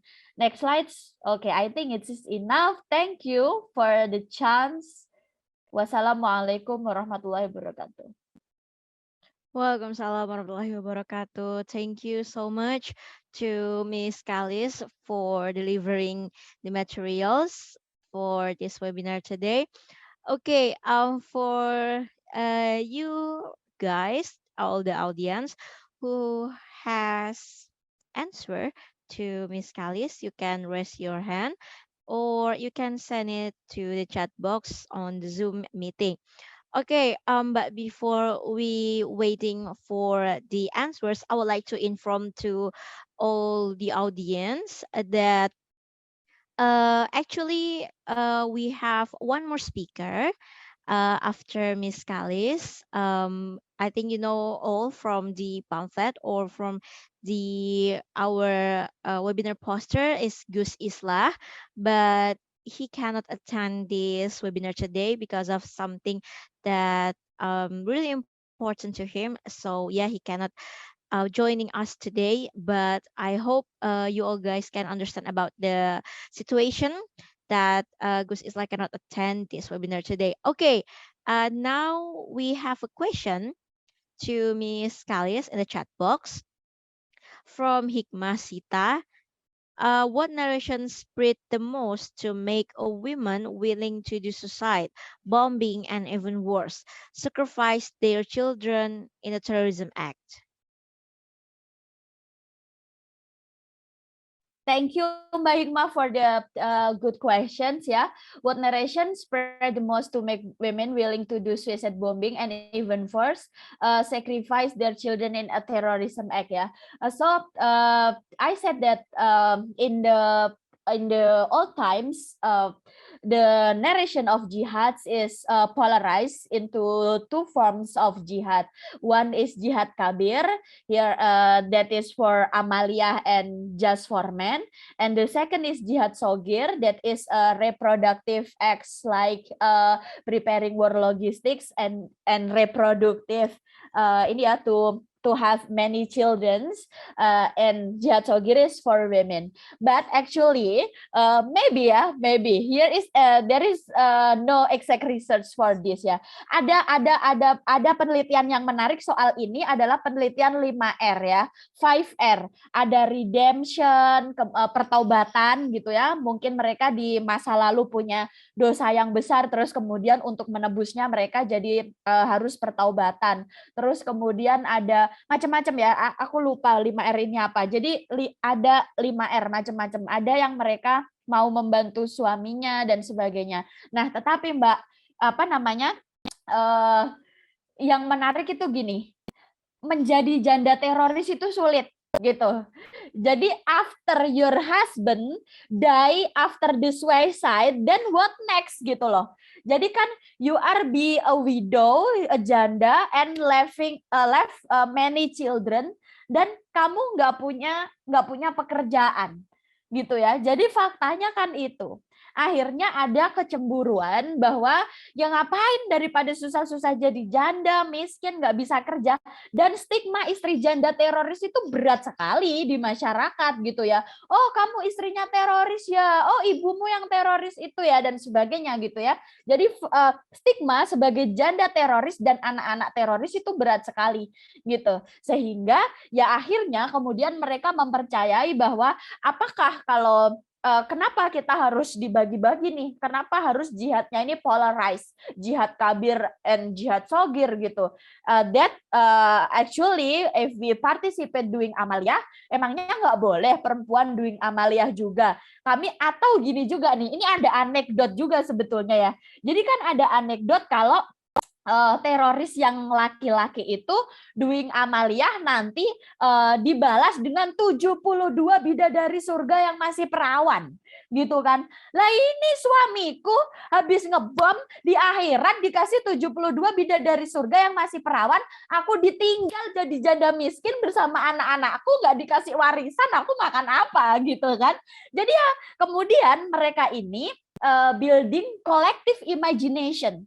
Jadi kalau yang di surat wasiat yang suicide bomber di Surabaya itu, mereka nulis suratnya adalah gini ya, sampai jumpa di surga satu keluarga. So here the new indoctrination for the keluarga ini adalah see you in Jannah, our family. In Jannah. Jadi imajinasi mereka itu sekarang ketemu di surganya satu keluarga. Jadi suaminya nggak boleh dapat 72 bidadari yang masih perawan. Harus kita satu keluarga yang kumpul bareng-bareng di surga dengan doing this jihad gitu. Tapi aku baru denger yang anekdot kayak gitu sih Mbak, yang kayak jadi kayak sama aja selingkuh tapi versi ini ya, lebih main akhirat gitu. Okay, next we have a question from Putri Sekar to Miss Kalis. Intolerance narration and Kayaknya ada radicalization Mbak narration. Ami tuh Mbak, yang ada Mbak Ami yang atas. Oh ya gitu Mbak ya. Ami atas dulu ya. Oh ya, sorry to Miss Ami. Okay, there's a question from Miss Ami. Are propaganda targeting women still happening? Apakah propaganda masih gencar untuk rekrut perempuan? Kalau ya, siapa kelompok ini? Dan why itu women still recruited now? Okay, to Mbak Kalis, maybe you can answer. Yes, oke, thank you. Bentar ya, saya mau nyari yang 5R tadi itu, saya penasaran. Itu risetnya Profesor Sabah Mahmud ya, dalam buku The Politics of Piety. Gitu. Dicari aja, saya nggak bisa jawab, ini agak lupa. Jadi teorinya 5R, kenapa perempuan berpartisipasi dalam tindakan ekstremis, itu risetnya Prof. Sabah Mahmud. Nah kemudian apakah propaganda masih gencar untuk rekrut perempuan? Kalau iya, siapa kelompok ini dan kenapa perempuan masih direkrut pada saat ini? Terima kasih ya. Iya Mbak, jawabannya iya. Kenapa? Karena ISIS kalah di mana-mana ya. Jadi di semua negara-negara Arab yang lagi berkonflik itu kan ISIS kalah di mana-mana. Mereka kehabisan tentara yang laki-laki, sehingga sejak tahun 2005 itu tadi mereka pengumuman secara legal, bahkan lewat buletin mereka itu kan PDF-nya bisa diakses ya di Google ya. Dia setiap bulan selalu mengumumkan habis ngebom di mana, yang berhasil dimatikan berapa dan sebagainya. Kemudian mereka membentuk itu tentara-tentara perempuan. Jadi memang udah legal dari organisasinya. Nah, untuk yang di Indonesia sendiri, riset yang paling update terkait ini tuh risetnya Yayasan Rumah Kitab ya, Yayasan Rumah Kitab Bersama. Itu mereka menyelidiki kelompok-kelompoknya dan bagaimana propagandanya gitu ya. Jadi memang terbukti efektif tadi seperti yang saya bilang, perempuan itu kalau misalnya ya di ekstremis X-nya ya, di negara-negara yang konflik kalau mau ngebom itu, kalau misalnya di security check di bandara, itu yang cowok-cowok itu diperiksa sama security checks itu sangat beneran gitu. Jadi misalnya mereka nyimpen bom, nyimpen apa, itu diperiksanya beneran kalau di security check di bandara kalau cowok. Nah, yang cewek-cewek ini, apalagi kalau bawa anak, biasanya diperiksanya itu nggak terlalu ketat gitu, sehingga mereka bisa lolos di security checkpoint dan kemudian masuk ke negara-negara yang berkonflik itu. Nah, biasanya juga kalau misalnya mereka bawa anak itu, kemudian ya udah dilolos, misalnya ada nih pemeriksaan di mobil misalnya di jalan-jalan, itu juga mereka nggak lolos, apalagi kalau ada anaknya gitu, dikira itu orang baik-baik aja bukan teroris. Terus kemudian perempuan itu terbukti bisa mengakses sampai kepada ruang-ruang privat yang laki-laki nggak bisa ngakses. Jadi perempuan-perempuan ini bisa masuk ke rumah-rumah tetangga gitu ya. Biasanya mereka itu kalau melakukan amaliyah itu amaliyahnya efeknya kecil, tapi ke tempat-tempat yang padat orang. Jadi mereka suicide bombing itu ngebom itu di pasar gitu misalnya, atau di pameran-pameran gitu, di kayak misalnya kalau di sini ya misalnya di Sekaten gitu. Nah, itu area-area yang cocok buat amaliyah perempuan-perempuan ekstremis. Beda kalau sama cowok-cowok kan yang daerah-daerah besar gitu ya. Jadi itu misalnya kayak yang di suicide bombing di Surabaya itu kan satu gereja aja gitu ya, kecil dampaknya, tapi itu bagi mereka itu adalah pesan propaganda yang jelas bahwa mereka ada di tengah-tengah kita. Itu udah berhasil. Tujuan mereka itu kan sebetulnya memberikan ketakutan gitu dan menunjukkan kalau mereka ada gitu ya. Nah, terus perempuan-perempuan juga apalagi ya kalau ibu-ibu tuh kan potensinya untuk ngerekrut pengajian gitu ya, getok tular dan sebagainya. Dan itu tadi pendanaan itu sebetulnya pusat epicentrumnya tuh di komunitas-komunitas ibu-ibu itu gitu. Karena gampang tuh untuk fundraising, kemudian untuk rekrut-rekrut tuh sebetulnya perempuan fleksibel banget gitu. Nah, mungkin yang Mbak Putri Sekar, intolerance narrative and radicalization narrative itu nowadays as you said not using nggak pakai istilah-istilah Islam lagi dengan bahasa Indonesia, modern language style. Oke, then how to identify the narration that lead to radicalism and intolerance. Jadi ini ya apa namanya mengidentifikasi akun-akun ini seperti apa. Sebetulnya kalau kita yang sudah belajar tentang what is radicalization, what is conservatism, terus kemudian ekstremisme bedanya apa, intolerance itu apa gitu ya, kan ada beda tuh sendiri-sendiri ya, conservatism, intolerance gitu, radicalization, ekstremisme tuh semuanya kan definisinya beda-beda. Sebetulnya kita bisa apa namanya pasti sudah bisa mengidentify. Kalau saya sih pegangan saya itu adalah they are spreading religious message atau Islamic message, tapi once you come to exclusivism message gitu ya, bagi saya itu udah nggak oke gitu. Jadi kalau exclusivism message itu yang membuat kelompoknya yang paling benar gitu, jadi menyesatkan ustadz lain gitu misalnya, terus kemudian pandangan fikihnya yang paling benar, yang lain masuk neraka dan sebagainya, tuh sebetulnya bagi saya udah nggak oke gitu ya. Terus kalau intolerance itu kalau di Indonesia sebetulnya indikatornya itu very easy, yaitu UUD 45 or our constitution.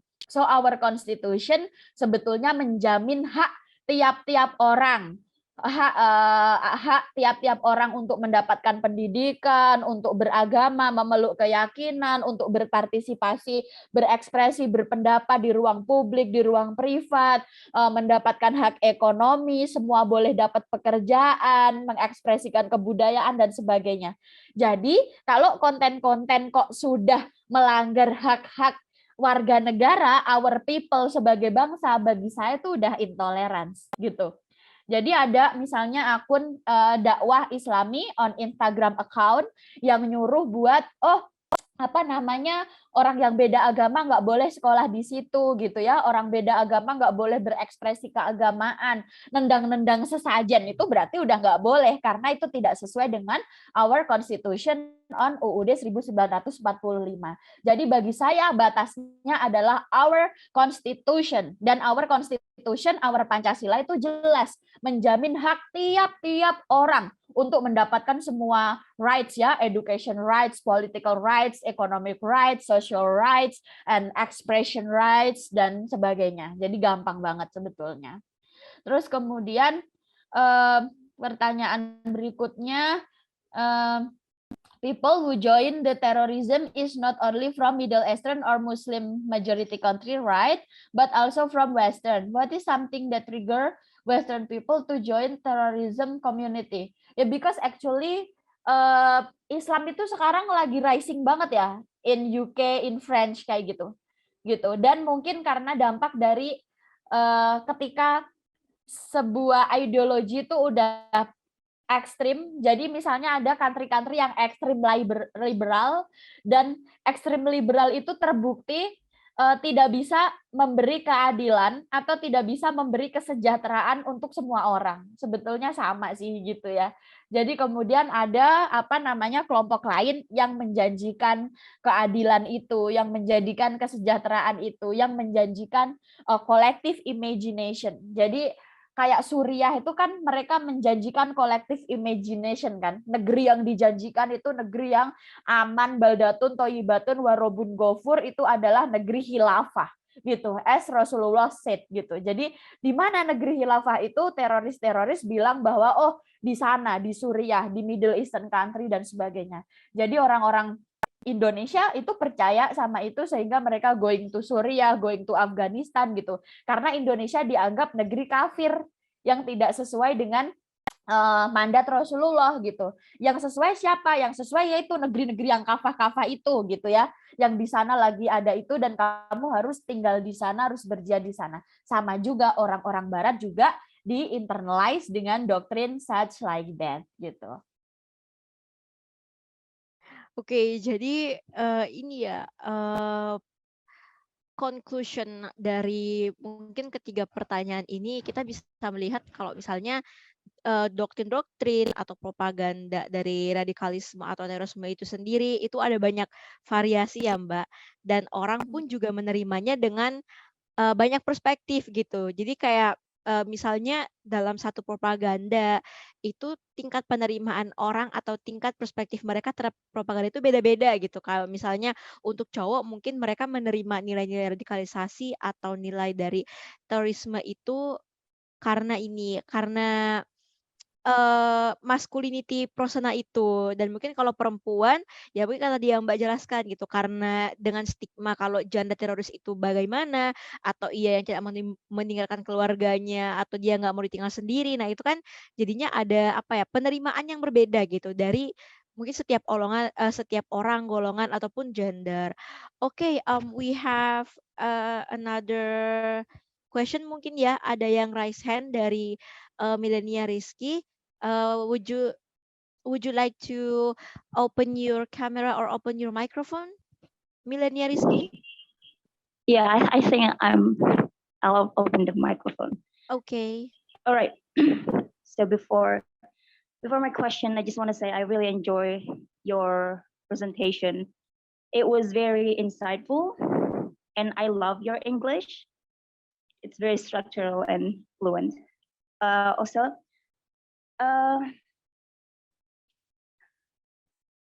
from your presentations, I can tell that seems like feminism movements are not only happening in moderate or Western world, but also in radical organizations. So, as a feminist activist yourself, don't you think this is kind of improvement? This is kind of blessing in disguise for us, for Muslim community, because this thing kind of reducing the woman oppression stigma that we always had towards Islam community. So don't you think this is a positive change? Okay. That's my question.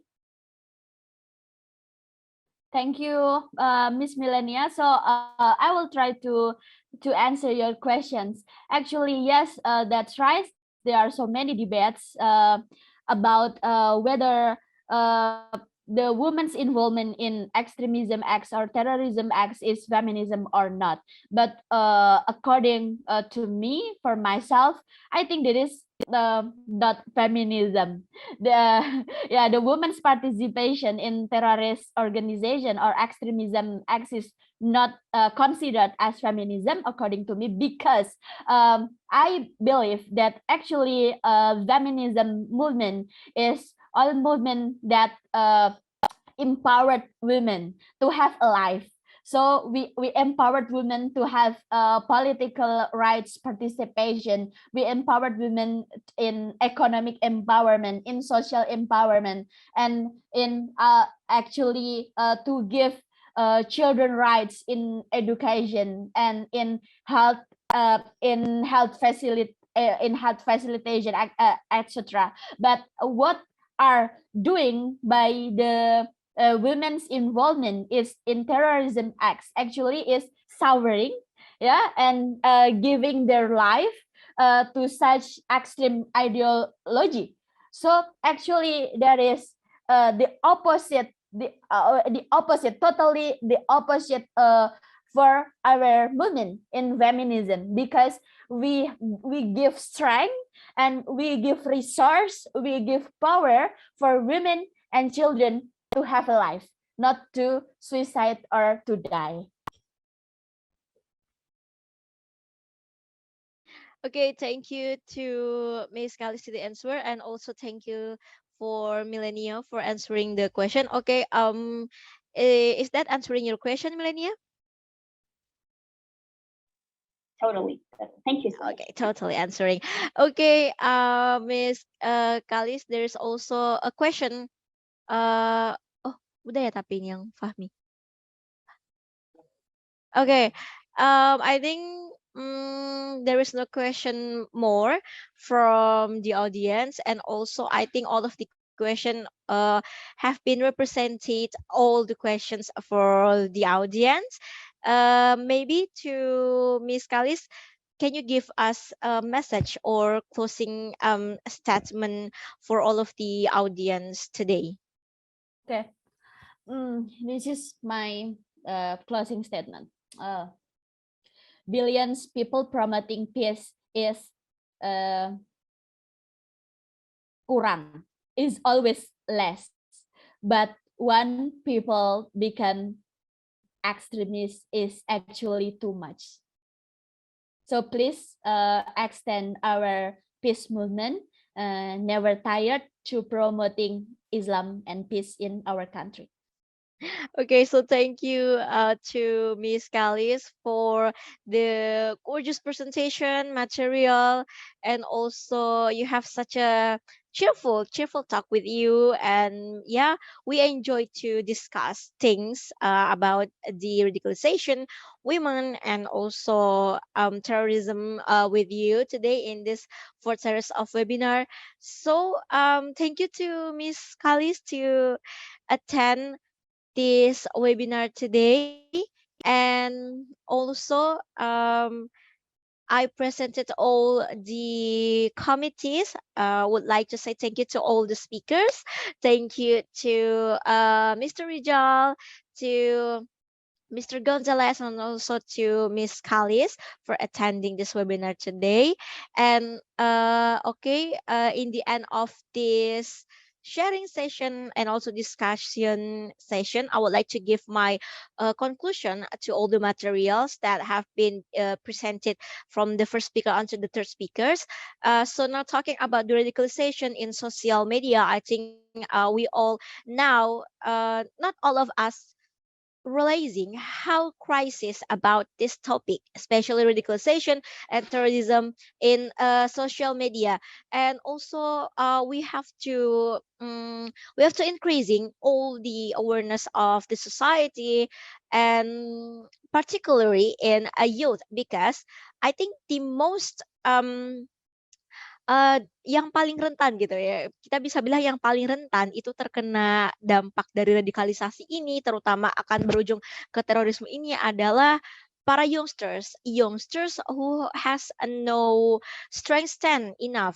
Jadi pendidikan mereka tuh belum cukup gitu tentang pemahaman mungkin tentang agama dan tentang keadaan sosial saat ini, terutama kita tahu ya banyak propaganda yang terselip gitu, propaganda yang tersirat gitu kan, and we never know about the meaning about that propaganda gitu, dan propaganda sekarang itu nggak mengenal usia gitu, yang kayak tadi ya kayak tadi Mr. Gonzales bilang, di kartun pun udah ada propaganda, and we never realize that. Yeah, so I think we have to increasing ya our awareness. Kita harus meningkatkan kesadaran pada individual masing-masing, and also help each other by reposting, or we can make information, kita bisa share informasi mungkin tentang how to avoid the radicalization and also terrorism activity ya in our own region or area. So I think that's my conclusion for this session today, for this webinar. And also I would like to say thank you for all the audiences for your kind attention. And also I would like to say thank you for attending all of the series of this webinar, because this is the last series of this webinar. So there is no series again from this webinar. And also I would like to say goodbye to all of the audience since the first webinar until this last series of this webinar. And to all the participants, speakers, and also the committees, thank you for holding this webinar until the last series. And success for you all. And I am Andin as the moderator. I would like to say also thank you, and I'm sorry if I have so many mistakes while delivering this webinar today. And I would like to say goodbye to all the audience of this webinar. Wallahu muwaffiq ila aqwamit thoriq. Assalamualaikum warahmatullahi wabarakatuh. And I would like to give it back to the masters of ceremony. Thank you.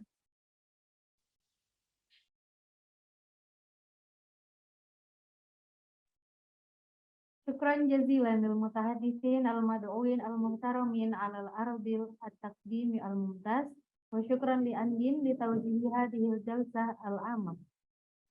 Well, ladies and gentlemen, the next agenda is closing. Ladies and gentlemen, finally we come to the end of this agenda. But before we close this agenda, I'd like to remind you to fill in the link of certificate on WhatsApp group of participants. To all participants, please do not leave the room first and turn on your camera because we will take picture together. So the committee, please handle this photo session. Okay, we go to the first slide. Please give your best pose.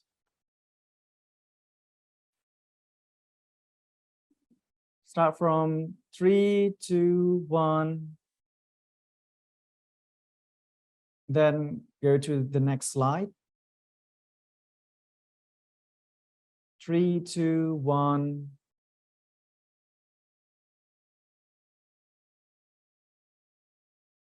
Okay, thank you. Syukran jazilan li jami'il mushtarikat fi nadwatil yaum. Nahnu Sania Arini Hidayah wa Muhammad Fahmi Idris. at-talibin al-mutaqassisin fil ittisal wal ida'a al-islamiyah. Kuliyatud da'wah wa dirasat al-ittisal. Kamuqaddimin na'tadiru idza kanat hunaka akhta'at katsira. Nakhtatimu jadwalu a'maluna al-yawm bi qira'atil hamdalah. Alhamdulillahi Rabbil Alamin. Narakum maratan ukhra. Ila liqa. Wassalamualaikum warahmatullahi wabarakatuh.